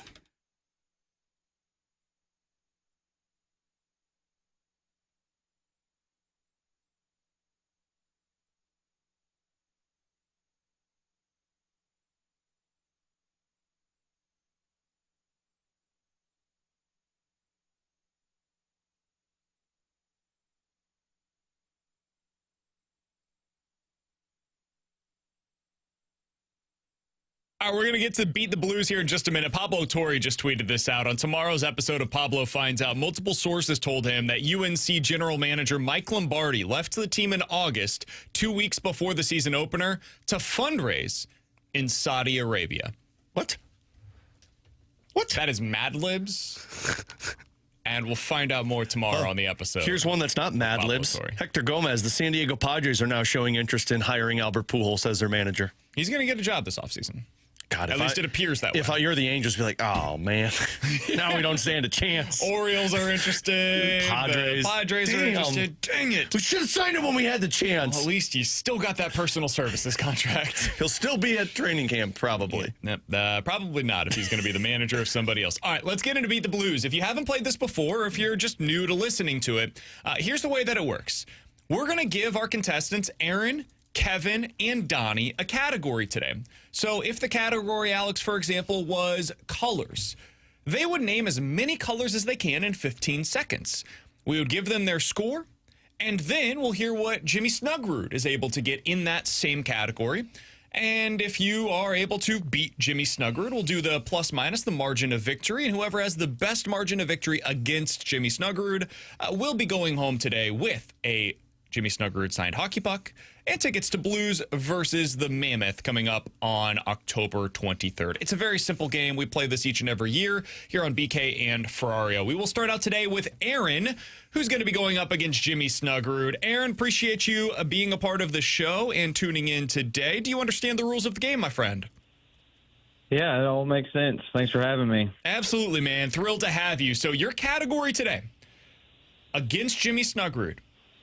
Things that you would find in a kitchen. Name as many things as you can that you would find in a kitchen. You'll get 15 seconds to do so. On your mark, get set, go.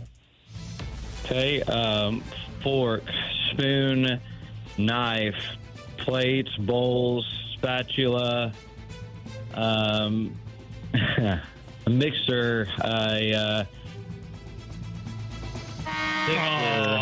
I liked it, though, Aaron. You were starting off very confident, and then that mixer, I was, yeah. the mixer spun you up a little bit. Well played there. Aaron, are you much of a cook in the kitchen, or do you, generally speaking, eat out? I leave. Yeah, the cooking is the wife. She does really good at that. I just kind of, the extra hands on set in case I'm needed. No, that's fair. All right, let's find out if Jimmy Snugrud knows his way around the kitchen.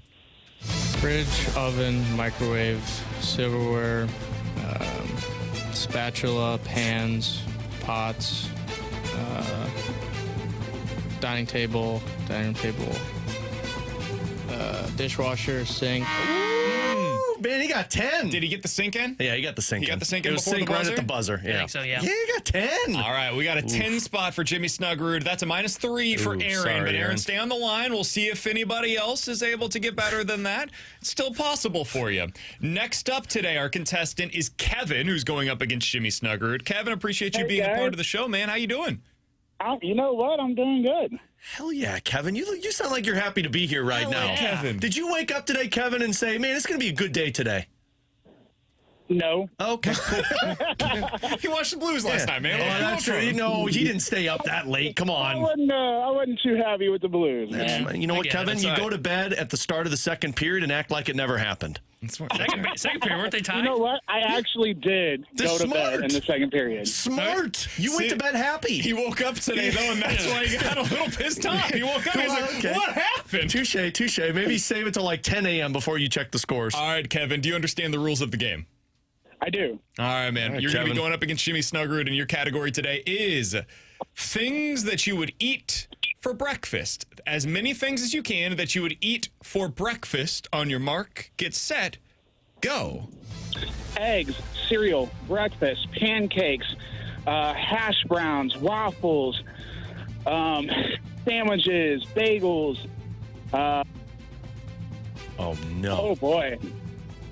Oh, boy. Okay, first of all, I thought Kevin's phone just hung up. Kevin, did you say breakfast for breakfast? Yes. No. Yeah, okay, cool. I heard that. So we're gonna. Bagels. I had said 8. bagels. I had 8 if we take out the breakfast. Did you guys I have had 8? 7. 7? Yeah, Okay, so my 7. counting was wrong. Maybe I gave you 7 2 for total. breakfast because I thought you were good there, Kevin. Kevin, you rocked it. It was a pretty good score overall until the final 5 seconds where it just...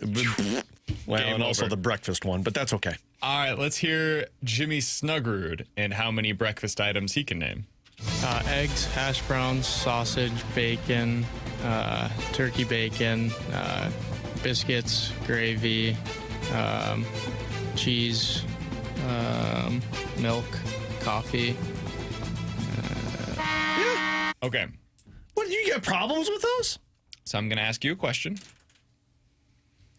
I'm genuinely curious what your question is for any of those. Okay, how many did you have? You have I 11? had 10. 10? I had 10. 10? Okay, we'll just go with 10. No. What questions do you have? Now I forgot what it was. My What? pen exploded over here. I don't know. Did it really? Oh, God, it did. Okay, well, you made weird looks when he said cheese. Yeah, that one. It's a breakfast item. You could go with cheese. I'll have a good cheese stick every There was once in a while. another one in He there said that I was milk. like, is that Gravy. gravy? The biscuits and is gravy a breakfast item, Well, or you is could it I would like combine biscuits biscuits plus and gravy? I mean, I agree. would say you can have gravy. It just depends on how. Nobody just drinks like gravy for breakfast. Are you sure about that? Yeah, I give them 9. I don't think I would take that away. I would. Like, you could put gravy on everything. It doesn't have to just be biscuits. You could put gravy on a bagel. You could put gravy on eggs. Ew. So What is that? Ew. my tough thing, it is an item.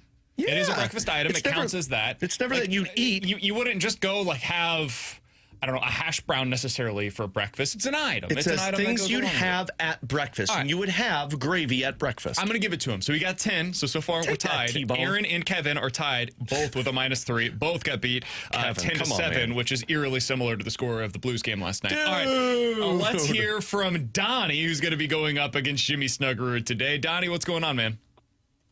Good afternoon, guys. Greetings from beautiful Southside St. Louis. Oh, beautiful. Hey, man. Oh, Thanks and- for tuning in. And you said afternoon and you said greetings, which you Greetings. never hear people say anymore. So I appreciate that pleasantry. Donnie, if you don't mind me asking, how old are you? I'm 44 years old. Okay, 44. I would have set the over-under at like 65 for greetings. No, that's Wow. a young-sounding voice right there by I Donnie. agree. It took me off a little bit. Well, at least he didn't say salutations. If he says salutations, he's 75 years old. All right, Donnie, we appreciate you being a part of the show, man. Donnie Do you didn't think that was understand the funny. rules of the game? Yes, sir. I'm ready to play. All right. Let's do it. Donnie, you're going up against Jimmy Snuggerud. Your category today, everyday items that you would use. Everyday items that you would use. On your mark, get set, go. Shoes, underwear, socks, shirt, hat, belt, car, cell phone, charger, pillow, cover, blanket, TV, remote, iPad. That was 15. Did anybody else feel That like... was impressive. Did anybody else feel like Brick from Anchorman was like, Brick, are you just naming things that you see right now? Donnie, are you sitting in your bedroom right now currently? I am not. I'm on my lunch break. Oh, there we go. Donnie came here ready to go. Donnie is done with my shenanigans. All right, Donnie, we'll see if Snuggie knows everyday items that you would use. Let's take a listen. Toothbrush, shower soap, car, hockey stick, workout outfit, hockey gear. I only got 6 because I think he started 7. rambling there in the middle. I got 6. Yeah. 6? Cool. Yeah, because I think he said hockey stuff. And then Either he said, way, doesn't matter. Donnie! Atta baby Donnie! Jimmy Plus Snuggerud 9. signed puck. You got tickets to the Blues versus the Mammoth. That's coming up on October 23rd. The Blackhawks did it last night. And Donnie, you beat the Blues this morning, my man. How you doing? I'm doing good. I want to have you guys have a great afternoon and salutations, Ferrario. Salutations indeed. You know what? You have a dandy of a day, Donnie. A dandy day. Donnie, stay on the line. T-Bone's going to get your information so that way we can get you into the system for that signed puck and the tickets to see the Blues versus the Mammoth coming up in about a week from If today. our guy Bradford Bruns was here today, he would say Donnie's dandy day. Triple D. Maybe. I need to Maybe talk that more would've been because the case. T-Bone's a pretty loud talker over there when he's trying to figure this phone call out. All right, we're now. going to play Beat the Blues each and every week throughout the season. So if you want your opportunity to win a signed puck, some tickets to see the Blues, today was not the only time to do so. We'll do that each and every week here on BK and Ferrario, so stay tuned for that. Coming up next, we'll get into the junk drawer here on 101 ESPN.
Alongside Alex and T-Bone on BK, let's dive into the junk drawer. T-Bone, what do you got for us today? Guys, it was announced today that AMC and Netflix are going to agree to work together for theatrical releases inside the movie theaters, as they're going to be showing the K-pop Demon Hunters film, which will be coming out here shortly. Daughters love that. I was wondering.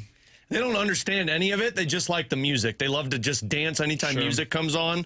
I'm trying to get them to dance to music that Daddy also likes, and they're not having it. It's Demon Hunters, and Dude, these things are huge. it's just the music, man. Like, It's like Trolls, right? I guess that was like the whole thing was the Trolls music. and, I mean, the Disney movies when they come out, there's songs that they just get attached to. For the longest time, it was Sing Frozen. for my girls. Like, they loved the Sing movies just because of the music, and now this Demon Hunters movie is taken over. My question for you guys is there a Netflix movie that you'd want to go see in theaters? Like when I see like Apple TV does the stuff, right? They'll kind of pair up with movie theaters and they'll send stuff out there.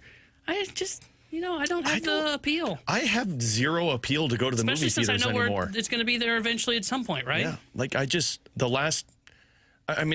know. I don't have interest in going to the movie theaters anymore. I just figure I'll wait a couple of weeks and then I'll see it whenever it comes out on demand on my television. You mean like new movies that Netflix produced? Like Netflix is producing, and instead of it coming straight to Netflix, they will partner with AMC and send it to a movie theater. Now, I'm not clear based on this announcement if like they send it to the movie theater first and then it comes to Netflix, or it's I'm both. sure it'll go to the movie theaters first. That's what I would imagine. think too, because that's what Apple does. Yeah. I mean, I would have. I don't see any difference between this and like any other movie company that's producing a film. Yeah. I mean, if it's a good movie and I'm interested in it, I would potentially go see it in the theater. There are just very few films nowadays that I'm all that interested in to where I feel the need to go to the theater. I enjoy seeing a big blockbuster, especially action film or like a horror film. If it's a really good one that people say, hey, you got to go see this in theaters, I'll go see it there. But other than that, I mean, there's not a whole lot that gets me to the theaters. But yeah, I don't see any difference. Like The Irishman. If you didn't tell me that that was a Netflix film, I wouldn't assume that that was something that was produced by Netflix. There's not like a huge difference between what they're doing and any other film company. The problem with the movie theaters now is like in the past, one is how expensive it is. I mean, it's expensive to go. But two, in the past, it wasn't you'd have to wait until it becomes on demand on television. You had to wait until it came out on DVD. And like typically that would take a little bit longer to get them produced. And then you'd have to go to the store and buy it. Now, I mean, Conjuring Last Rites movie came out, what was that? The middle of September, beginning of September, and it's already out on demand. So, I mean, you're talking like 3 weeks maybe that you have to wait for it. So, yeah, I mean, the movie theaters lost that excitement that I think it's had in the past. What I'm interested in, and I don't know how many shows fall into this, is will they do like, Stranger Things has got its last season coming out. Will they partner with Netflix and have like the season finale? Because I think they're releasing it in parts, if I'm not mistaken. Would be smart. If they'll do that. And I wonder if there'll be interest to go to a movie theater for that. Yeah, I could That see would be something smart. like that. Now, you can't do it weekly, right? But like the big events, like HBO could have done this back in the day when they had, what's it called? The House of Dragon show. Why am I blanking Game of on the Thrones? name? Yeah, Game of Thrones. It never was a show for me. But like that became a communal event. Or Succession. Like that was a thing that a lot of people watched, live in a way that we almost never watch anything live anymore. So I could see how that could become a thing as well, where you're going for the event of watching something with others as opposed to watching it just doing like a watch party at your house. Yeah, I mean, that's my problem too. I think you were the one that mentioned it. Like, didn't you go to a movie recently and you were like, oh yeah, it's like movies aren't fun. I don't want to go watch it with other people. I enjoy going to the movie theater, but you also have like the crowd that can be annoying, and I had that in the last movie that I have talks the whole time. I have heard this One Battle After Another is amazing. Oh, see, I That's the thought DiCaprio one? I think it's overrated. I've heard Really? it's underwhelming. That's the one that I saw. Yeah. It's fine. It is not as good as it's hyped up to be. Like I was expecting to have my socks blown by the time I left the movie theater. And I left the movie theater going, I'm not sure I understand why this is getting the hype that it's getting. Because it's fine. DiCaprio. If you ever get your socks blown, something weird has happened, T-Bone. I don't know when that's happened to anybody, but it's not good. All right, coming That was up in an old 15 person minutes. thing to say, your socks blown off. He didn't even say the blown off part. What do you say? I thought he said socks blown off. No, socks blown. Yeah. I think I said off, but I'm not I thought sure. you said off. Okay. Socks blown. That's Yeah, who that's kind says of that, weird. man? Nobody. That's why I was so Socks confused. blown off is an old person thing to say, but socks blown. Coming up in 15 minutes, we'll get into Believe It or Not. 314-399-9646 is the Your Comfort Service text line. But next, it's a big weekend for the old college football coaching cycle, potentially. It sounds like one SEC coach might already be planning for a change. Could another be on the horizon? We'll talk about it next year on 101 ESPN.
Alex, yesterday there were a lot of reports that were surfacing that Florida might be preparing for a change at the head coaching position after their game this weekend. Now, the reports, if you are to believe them, suggest this is coming no matter what. It doesn't matter if they win or if they lose this weekend. They are playing against Mississippi State this weekend.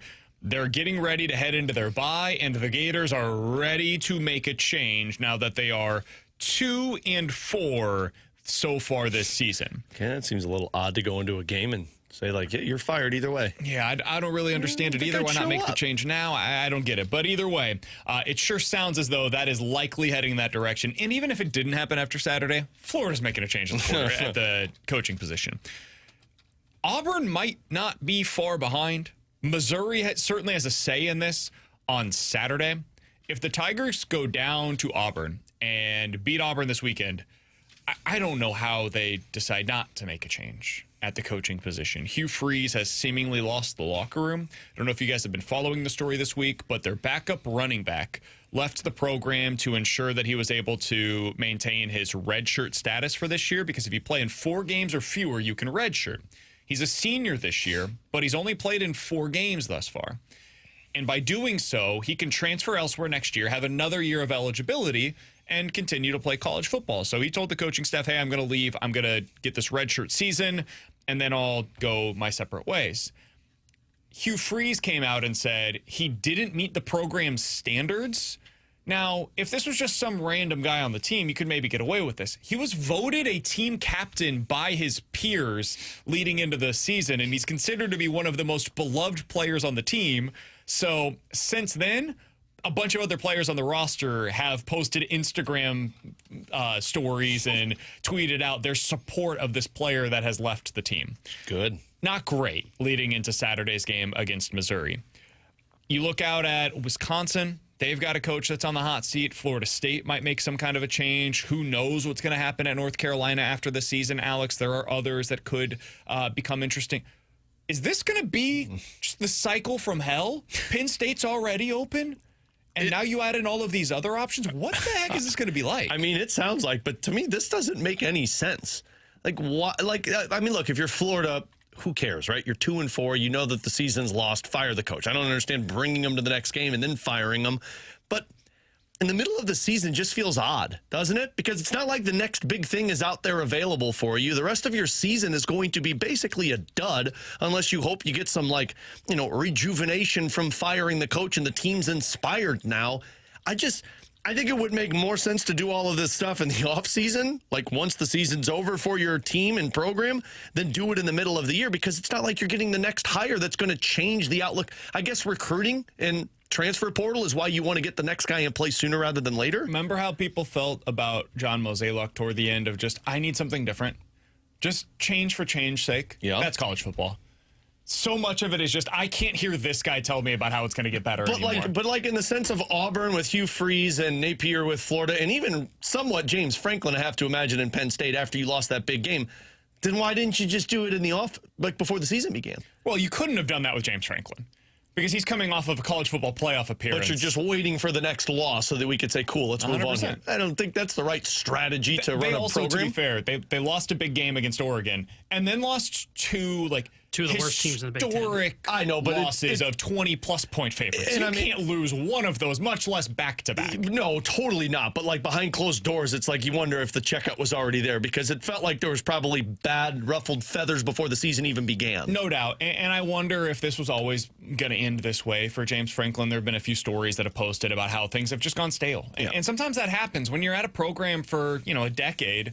Things can go stale after a while. It's the rarity that somebody like Nick Saban can have the extended run that he did at Alabama. But I think that's almost the outlier here with James Franklin and Penn State. Most of these changes are what we're talking about with Auburn or Florida, Florida State, North Carolina, et cetera, where it's just not working. And everybody can see that for whatever reason, and maybe it's not Hugh Freeze's fault. Maybe he could go on elsewhere to have success. Maybe Billy Napier is a really good coach, but for whatever reason, it just hasn't clicked for him in his time at Florida. That happens sometimes.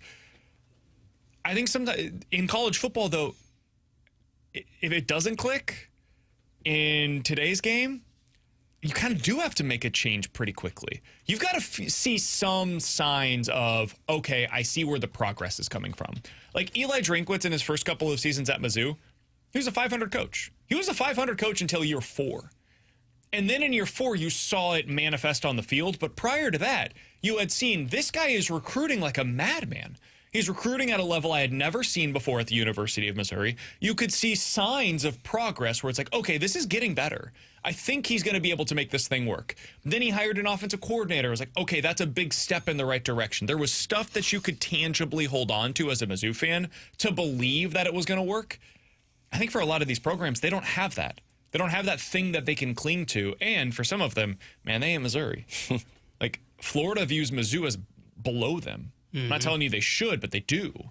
Auburn, the reason that they would potentially fire Hugh Freeze after this weekend for losing to Missouri is because at Auburn, their fans believe you should never lose to Missouri. Because Missouri is not the same caliber of program in Auburn's fans' eyes as Auburn. So that's the other thing you got to remember here is some of these programs, man, have unrealistic, in my opinion, expectations for their programs too. Yeah, and that's the Florida, that's the Auburns. That's why I find their jobs, potentially. I think Wisconsin kind of falls into this when they move on from Fickle, which it sounds like they're going to do. Well, that one's different. That guy stinks. He's done a horrible job there. That's fair, but I also... I mean, it's been atrocious. I also think they fall into this category.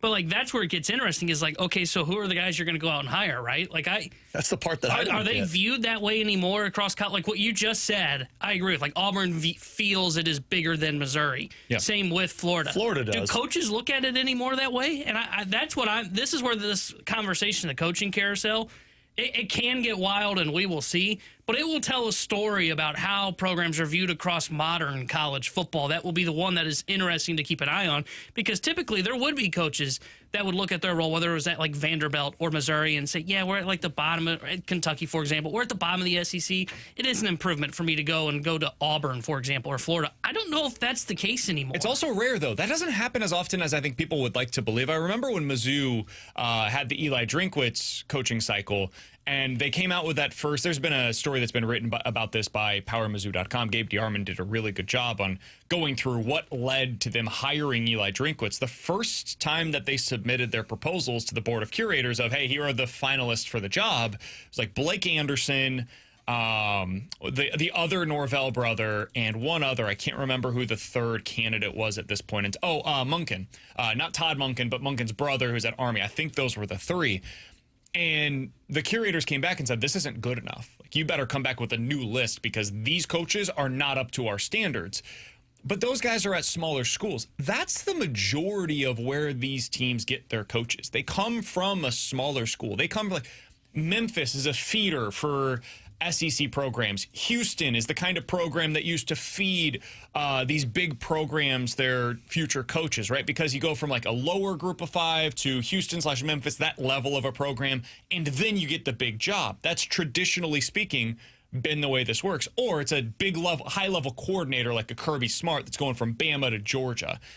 Very rarely do you see the Ole Miss coach go to Florida or those kinds of things, right? So I know that's what everybody dreams on this time of the year. Very rarely does it actually happen. And that's what I'm interested in finding out this offseason. Are we going to see more of that now? Less of it? What's it going to look like? Because when Florida makes their next hire, my guess is a lot of fans are going to look at it and say, is that really better? Is that really going to be the thing that takes us to the next level? Auburn, who are they getting that's going to make fans say, we're back, baby? Who's that candidate out there right now? I truly do not know. Yeah, drink. Maybe. But that would probably do it. The other thing, too, is like even these small feeders, right? Because I agree, that's where a lot of them will go. Who's the hot coaching candidate there? Because like you look at Billy Napier. Napier had 3 straight 10-plus win seasons at Louisiana. None of the guys that we are talking about, like Memphis' coach is interesting. This is like the, first year that they're really having a year where they're like in the playoff conversation.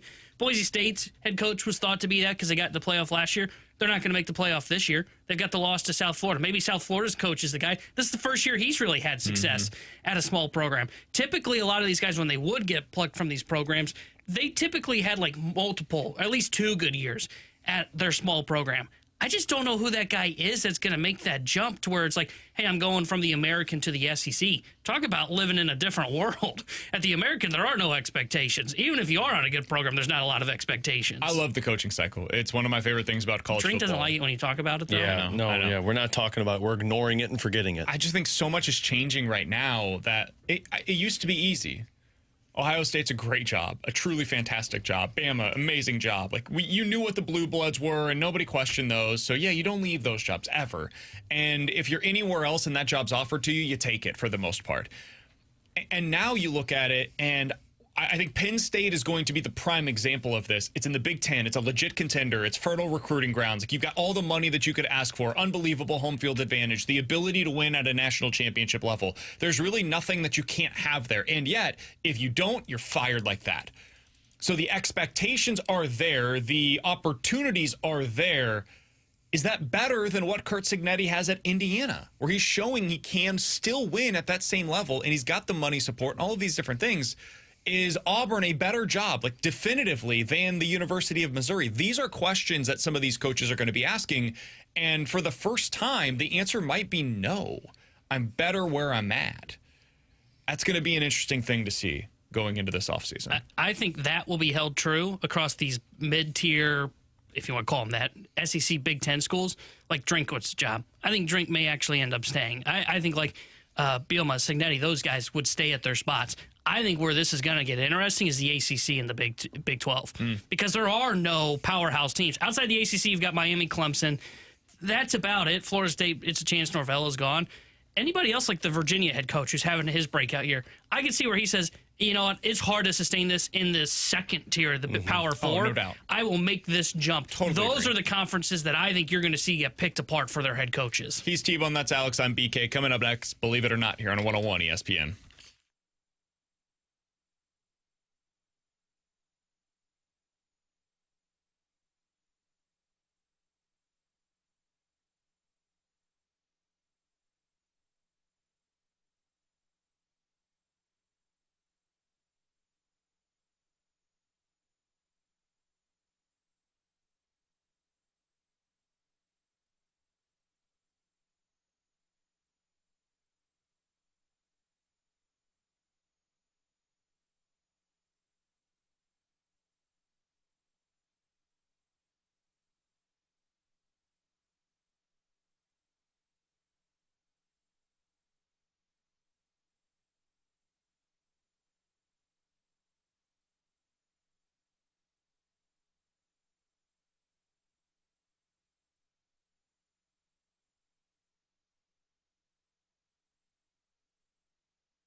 this part of your playlist while you work out, Ferrario? Hell no. It's all What? Blink 182, baby. That's ridiculous. All the small things. Believe it or not, I'm walking on air. I never thought I could feel so Free, flying away on a wing and a prayer. Who could it be? Believe it or not, it's just me. 314-399-9646 is the Air Comfort Service text line for Believe It or Not. You guys give us a scenario. We will tell you if we are believing it or not here on 101 ESPN. All right, guys, let's start out with this. Believe it or not, Illinois could win the rest of their games and would still miss out on the college football playoff. Believe it. They could win out the rest of the way, but the butt kickings, I think, are going to hurt them in terms of trying to get in, unless somebody else in the Big Ten gets their butts kicked. Yeah, I think I would believe it too. I think getting killed by Indiana. The Ohio State game, I don't think looks as bad. The Indiana one is the one that Indiana and really, Oregon are the ones that are getting in, and then if a third gets in, I would say USC before Illinois. Problem is they need help. Like, they need USC to lose again because they have the head-to-head against USC. I don't think there's an argument. If it came down to, hey, USC versus Illinois, Illinois is in. They beat USC head-to-head. So, but they need some help to get in. Like, they need some more losses to top the Big Ten. Those teams that are on the fringe of the playoff, they need those teams to lose, and then they need to win out and take care of business. I'm going to say not. I think 10-2 in the Big Ten gets you in. 9-3, they'd have problems. I don't know that there's a path. I don't think there is a path at 9-3 for them, no matter who the loss is the rest of the way. 10-2, though, I think you get in, even despite that blemish, which is a bad one. It's not good. But the rest of college football, I think we'll see, has a lot of blemishes on their resume as well. There's like 2 or 3 maybe great teams in college football this year. Good thing for Illinois, they lost to 2 of them. 2 of the teams that I'm pretty confident are great are the 2 teams that you lost to. So, I think they would get in at 10-2 this year, given who their losses came against, even though one of them was truly embarrassing. Alex? Guys, if Torovchenko and Sundquist aren't available on Saturday, believe it or not, the Blues will go 7 defensemen and 11 forwards. I'm not believing it either. I just don't know that it makes sense to go to 7 defensemen. And I don't like it at all when teams decide to do that, unless you're like in a bind and you have to do it. And yes, I understand the Blackhawks did it last night. Well, they were in a bind. Yeah, I don't like when you go to the 7 defensemen because it's hard to get those guys minutes. And I think the most important part for Logan Mailloux is to be playing right now. This is still the retool for the St. Louis Blues because they need him to develop into what they thought he was. Yeah, I'm not believing this either. I think there's a better chance that it would just be Kessel in for Mailloux on Saturday before I would say they go 7 defensemen. You're already in a little bit of a confusion spell on defense with certain guys. You don't want to make that even worse against Dallas with 7 defensemen, so I'm not believing this. Guys, believe it or not, right now in the SEC, they have 10 teams in the top 25. Jeez. They will remain in double digits by the end of the season in terms of teams in the top 25. Top 25? That seems like a lot. They're just going to add it. There's going to be so many losses that are necessary for this conference. And yet, as you look at it, like, who's dropping out? Okay, do you think Ole Miss, Texas A&M, Bama, Georgia, LSU, like, these teams aren't dropping out, so who is it? I'll say not believe it because somebody will end up dropping out. Like, Oklahoma is a team that I would point to, right? I think Oklahoma is a really good team. And then you look at their schedule. At South Carolina this week, I think they'll win. It's at least losable, though. Ole Miss, Tennessee, Bama, LSU, and Missouri. That's their final 5 games of the regular season. They could lose 3 or 4 of those. You're 7-5 or 8-4, a really good team, and you find yourself on the outside looking in. So I'll say not because of how difficult it is to maintain this number of top 25 squads. Yeah, that's where I'm at as well, because I think you'll see Illinois move back up into the top 25. I think you could see a couple of others in, and I think the SEC at this point of the year is just going to start beating up on each other, and that's going to start pushing some of them down. What is the most losses you think an SEC school can have to be in the top 25? 4? 3? Because it's such a deep conference. Yeah, it'd be tough for me to say 4. Probably 3. Yeah. Last year, the most losses of any team that was in the top 25 at the end of the season was 3. Yeah. 4. Not South Carolina had 4 at the end of the year, but I think one of those was a Illinois beat them in the bowl game. Yeah, loss. You guys really claim that one. No, we don't. Unlike you Mizzou fans, we don't celebrate these fake bowls. And then a couple of years ago, Iowa was 10-4, Louisville was 10-4, Oklahoma State was 10-4, but everybody else was 3 or fewer losses. Yeah, I think it's 3. 3 is the number. Yeah, I agree, and I would not believe it as well. I think you're going to see probably 2 of them drop out. Like I think Oklahoma's one that's a good one. Texas or Vandy would be the other one that I would circle that falls out of it. All right, let's get to some of these from the text line. 314-399-9646 is the Your Comfort Service text line for Believe It or Not. Guys from the 217, believe it or not, Indiana is actually a better team than Ohio State right now. I'm saying that. I think Ohio State does defense better than anybody in the country does any one thing. And I got to base it off of just the track record right now. I mean, Ohio State's coming off of the championship last year, and they've remained consistent. So, no, I would say Ohio State, until proven otherwise, is still the top dog. Yeah, I would not believe it here. I do think Ohio State is better. I think it's close, though. I think it's closer than most people would think, and I think those two teams are on a collision course for the Big Ten championship game. And I would take Ohio State by I think the line will be 6.5. I wouldn't want to play that game if I'm either team. No. Because I think you're probably going to see each other in the college football playoff as well. Yeah. From the 479, believe it or not, the Cardinals will trade Brendan Donovan this offseason. I'm going to say believe it. Question for the Cardinals. I'm going to say believe it. I think if you want to get the best return in terms of bringing in different faces and kind of creating a new identity, it might be Brendan Donovan. I don't think they should. I think they should move other pieces before Donovan, but I'm going to say believe it. I would believe it. I think he's the guy you have to move. If you're going to move off of pieces and alienate the log jam, clear up the log jam, you have to move guys and also move guys that have value. There's nothing you really gain from moving Nolan Gorman. You can create playing opportunity for J.J. Weatherholt while also getting some prospects in return by trading Donovan. I'm going to say believe it. I don't have a whole lot of confidence in that statement. I'd like 55-45 right now would be my lean towards believe, but I truly do not know. It's the question that I'm most curious about getting an answer on this offseason. Believe it or not, Kirby Moore, Mizzou's offensive coordinator, will be a head coach somewhere in 2026. I'll say believe it. And one place that I would look at is Boise State. I think there's a non-zero chance he is the coach at his alma mater next year. No, I didn't realize he went there. I knew his brother went there. Yeah, they were there together. I think it's pretty obvious he's going to be head coach soon. I mean, that's how it goes. When you're a system that's continuing to churn guys out, you get looked at as the next head coach. And plus, we talk so much about recycling of these guys. You got to get different options, and Kirby Moore's one of them. Yeah, I would believe it. I would bet that he ends up being a head coach. It will probably be in the group of 5. It won't be a power move, but it would be a group of 5 move. 314-399-9646 is the Your Comfort Service text line. Believe it or not, the Chiefs dynasty will be over by the time that they move to Kansas in 2030. I hope so.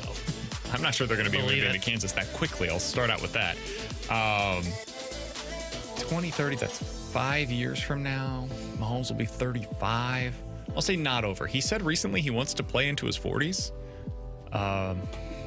Maybe do a little bit of a Tom Brady thing where he dominates the league for another decade. And goes to another team and wins a Super Bowl there to show how good he is. If he continues playing this way for another 8 years, I would be okay with him going to another team and having success there. Because Kansas City doesn't want a geriatric on their I don't see any scenario where that happens, but man, as we saw with Tom Brady, I didn't see that happening either. Yeah. So who knows? Who knows how it ends? It typically does not end well for the greatest to ever do it. I'll say not believe it. At some point, you fall out of that. Yeah, I say they fall out of it at some point. 2030, yeah, 5 more years. I think you got 3 more years of being this. 314-399-9646 is the Your Comfort Service text line for Believe It or Not. Guys, believe it or not, last one here. The Brewers will be swept in the NLCS. They continue tonight in a game that you'll hear right here on 101 ESPN beginning at 7 o'clock. I'm not going to believe this. I think they win at least a game. Never mind. You'll hear that tomorrow You will night. not hear it here on 101 right here on 101 ESPN. But you'll be able to hear Bengals versus Steelers with pregame starting at 6:30. That's for damn sure. You did the equivalent last night. Ryan Donato fell and then got up and stared at his skate to make it look like, oh, must be broken. It wasn't. He just fell. You just did that. Yep. Well, I looked up at the board. I don't read dates super well. And the 17th, you'll hear Dodgers versus Brewers right here on 101 ESPN. Probably would have been helpful for me to look at the next one where it's the 18th and we have college football on the air also, at 11 a.m. You know, it would be helpful to just look at the top and see, like, the top would probably be today. Sometimes it's not updated when our guy Mike Ryder's not here, and he's not in today. So shots at Mike Ryder, apparently. Yeah. Honestly, I looked up, saw Dodgers Brewers, and I was like, yeah, it's on the air.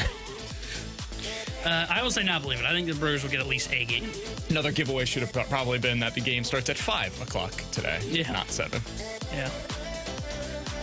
You're doing really good right now, man. Believe it. I think the Dodgers will sweep this series. The Brewers are done. They were done before the series ever began. You were going to say that before the series started. You've been saying that since the Cubs series. I know. And I'm going to be right eventually. Coming up next, Jake Neighbours has been one of the rare bright spots for the Blues this season. We'll talk about it here on BK and Ferrario.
Tanner Hendrickson here with a Sports Center update brought to you by Saliga Heating and Cooling. Blues fell to the Chicago Blackhawks last night. They'll be back in action on Saturday when they host the Dallas Stars. We'll have pregame coverage starting Saturday at 5 o'clock with Alex Ferrario. Then puck drop at 6 o'clock with Chris Kerber and Joey Vitale. And tonight here on 101 ESPN, we'll have Thursday Night Football for you between the Bengals and the Steelers, as well. Pregame coverage starting at 6:30 with kickoff at 7:15. The Sports Center update was brought to you by Saliga Heating and Cooling, a Daikin heating and air conditioning dealer.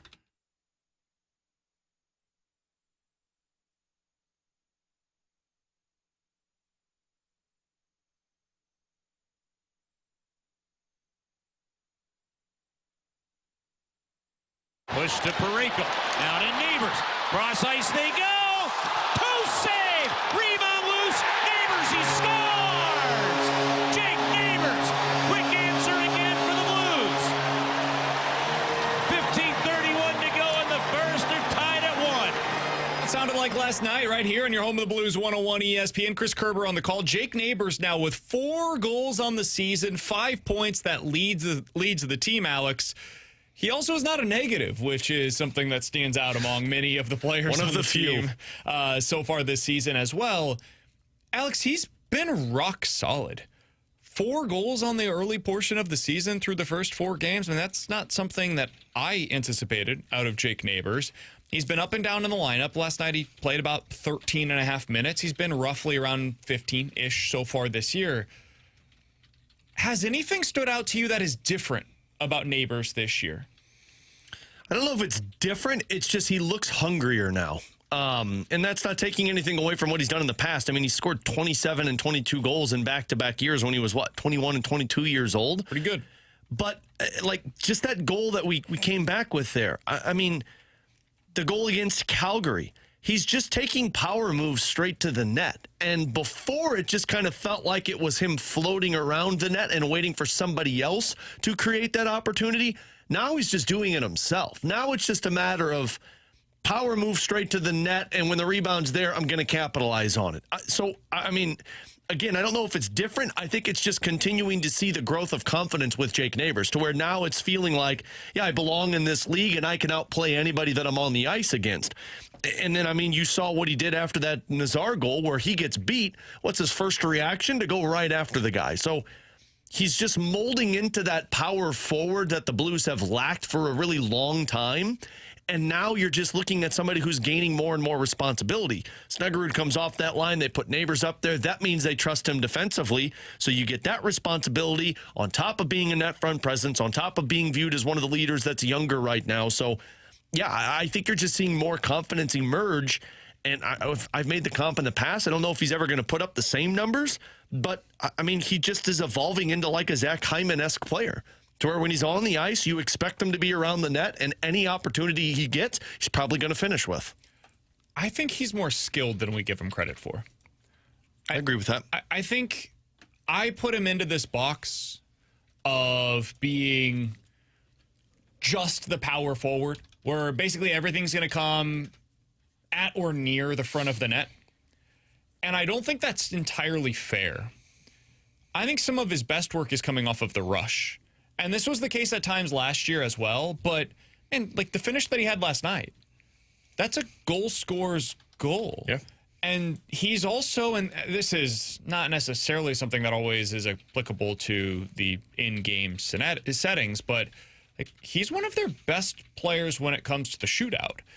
And there's a lot of skill that goes into that, right? It's a silly thing, and I know people have their thoughts on whether or not that should even be a part of hockey in determining the outcomes of these games, but he's one of the best dudes when it comes to this team and what they do in the shootout scenario. So I think some of that has translated. I think we're starting to see he has a little bit more skill to bring to the table than I thought early on in his NHL career, and I think that's going to allow for him to reach a bit of a higher ceiling of, hey, maybe he can be a 30-goal scorer. What's the ceiling beyond that? I don't know. But if you continue to give him some of these opportunities where he's working his way up into the lineup and you get those, the more ice time, maybe he can pay off with a bigger goal scoring number. Yeah, and that's why I like him playing with Robert Thomas. I mean, he's got the shot. He's done this before. Last year, out of his 22 goals, 6 of those 22 were scored from beyond the faceoff dot. So he can shoot. He's not the fastest player, but even if you're not fast when you're on the ice, you can still play fast. And what I mean by that Ryan is O'Reilly wasn't fast either. Yeah, I mean, David Perron wasn't. Yep. But you use your body to open up space, and when you play with an elite centerman like Robert Thomas, he's going to get the space for you. It's just a matter of what you do with it. So I think it's very useful to have that shot in your back pocket when people aren't expecting it. But, man, his real estate, where he's going to make all of his money, is in and around that crease. No doubt. And if he's willing to take that beating, not only does it benefit him, but it benefits the team, because when other players see Neighbours doing that on a nightly basis when you don't really want to, it's more ingrained in them to say, well, I got to go to that front. I mean, last year was a great example of it. Neighbours did it, but then Dylan Holloway did it a lot more often. And then you saw Pavel Buchnevich get into it. So it's a trickle-down effect, and I think with Jake Neighbours, the more he gets confident in that area of, hey, the 6'7" defenseman's not going to bump me off the puck as much as he usually does, the better his results are going to look as a power forward in the NHL. He's Alex, that's T-Bone on BK. Coming up next, we're going to hit the rewind here on 101 ESPN.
Alongside Alex and T-Bone, I'm BK. If you guys missed anything from today's show, be sure to check it out on the podcast page, 101ESPN.com, and the free 101 ESPN app is where you go to find that. And it is sponsored by Schaefer Door Company. If you go over there, you'll see our conversation with Joey Vitale, who compared Logan Mailloux to a bamboo tree.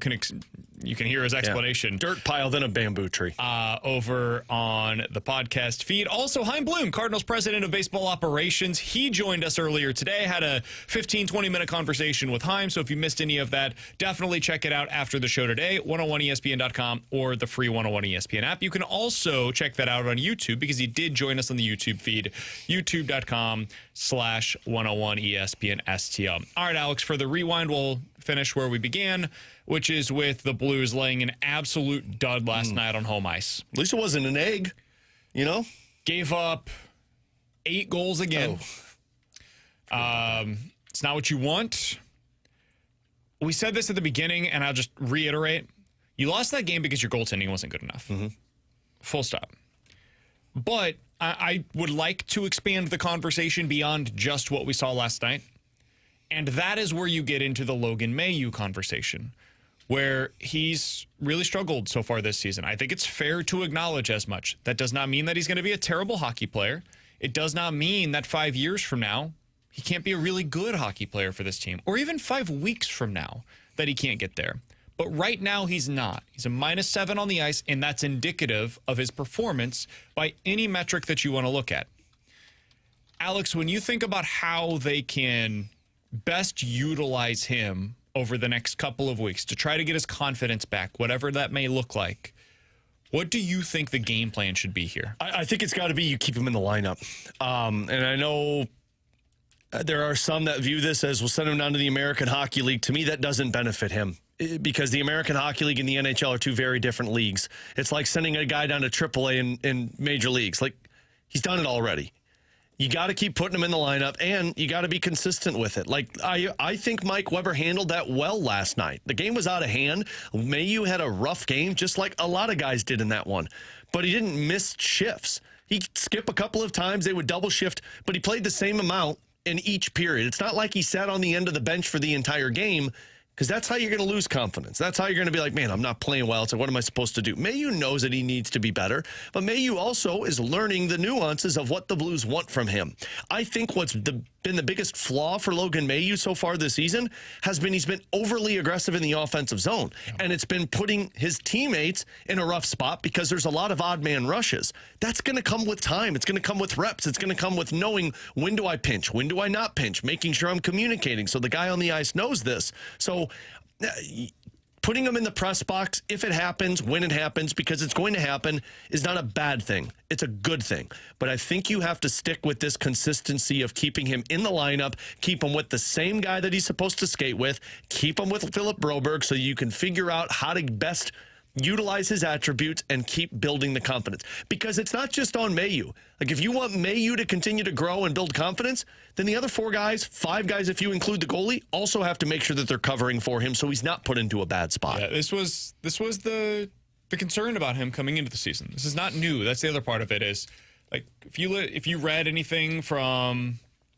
reporters that covered him while he was with Montreal, it was like, hey, man, he's still figuring out the defensive side of the puck. He's still trying to figure out his angles. He's trying to figure out all of this stuff. He's a little over-aggressive at times. And, again, that doesn't mean that he's going to be a bad player. No, Philip Broberg had the same problems with him for the last 2 years prior to that Stanley Cup final he played in. And then it clicked. Yep. And he figured it out, and now he looks awesome. Yep. Looks like a great player for the St. Louis Blues. And the hope is that the same thing will happen with Logan Mailloux. It hasn't happened yet.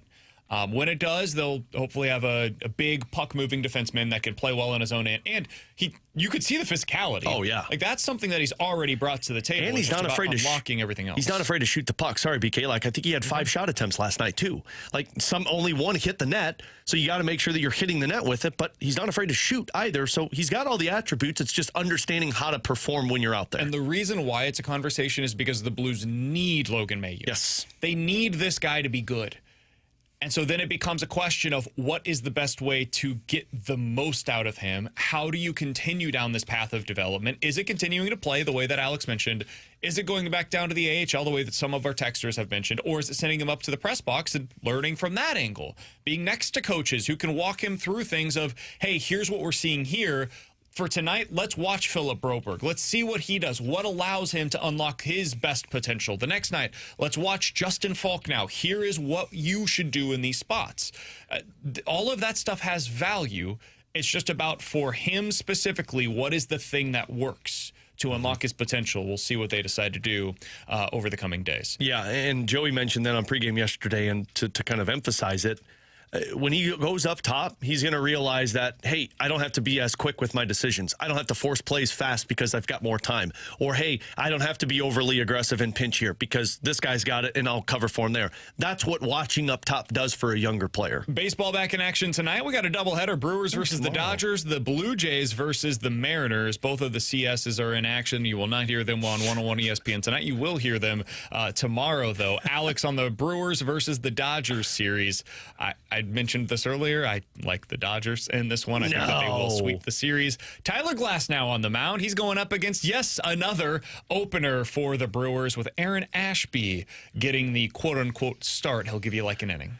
Well, you think the Brewers would have learned their lesson by now, but obviously not. The Dodgers are hitting their stride right at the right time. Everybody's healthy. You got the Dodgers? No. I got the Brewers. T-Bone? I got the Dodgers. Yeah, okay. The Dodgers. Blue Jays versus the Mariners. Big win last night for the Blue Jays. They hit the crap out of the baseball. They were awesome. Also got a really good start out of your boy Shane Bieber.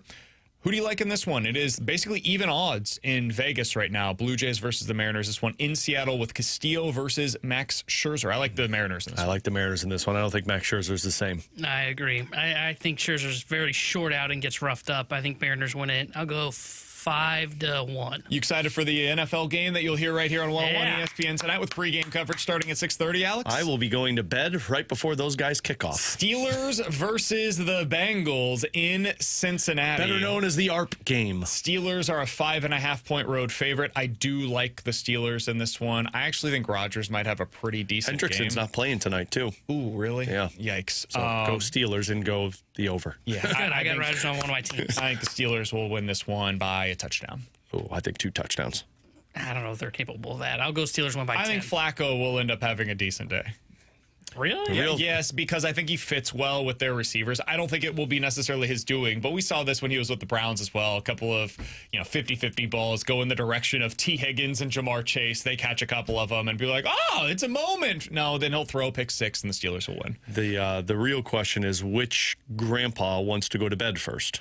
Because that's going to be the end result of this game. Are you talking about you versus T-Bone? Or like? What, well, yes, also. Whoa. Yeah. This grandpa can actually stay up. Yeah, well, touche to that, because I will not be staying up on that one. New Redbird report will be released later on this afternoon, so if you want to check that out, youtube.com/101ESPN STL. There is a new Last Minute Blues podcast that Alex put out yesterday. You can also find that over at youtube.com/101ESPN STL, and a new Spread Zone is released over there as well. So all of that for your viewing pleasure, as well as our interview from earlier today with Chaim Bloom, which you can check out on the podcast feed or on the YouTube feed as well. For Alex Ferrario and Tanner Hendrickson, I'm Brandon Kiley. We will be back tomorrow at 11 a.m. We'll have our Pick'em tomorrow. We'll talk to you guys then. The Fast Lane's coming up next here on 101 ESPN.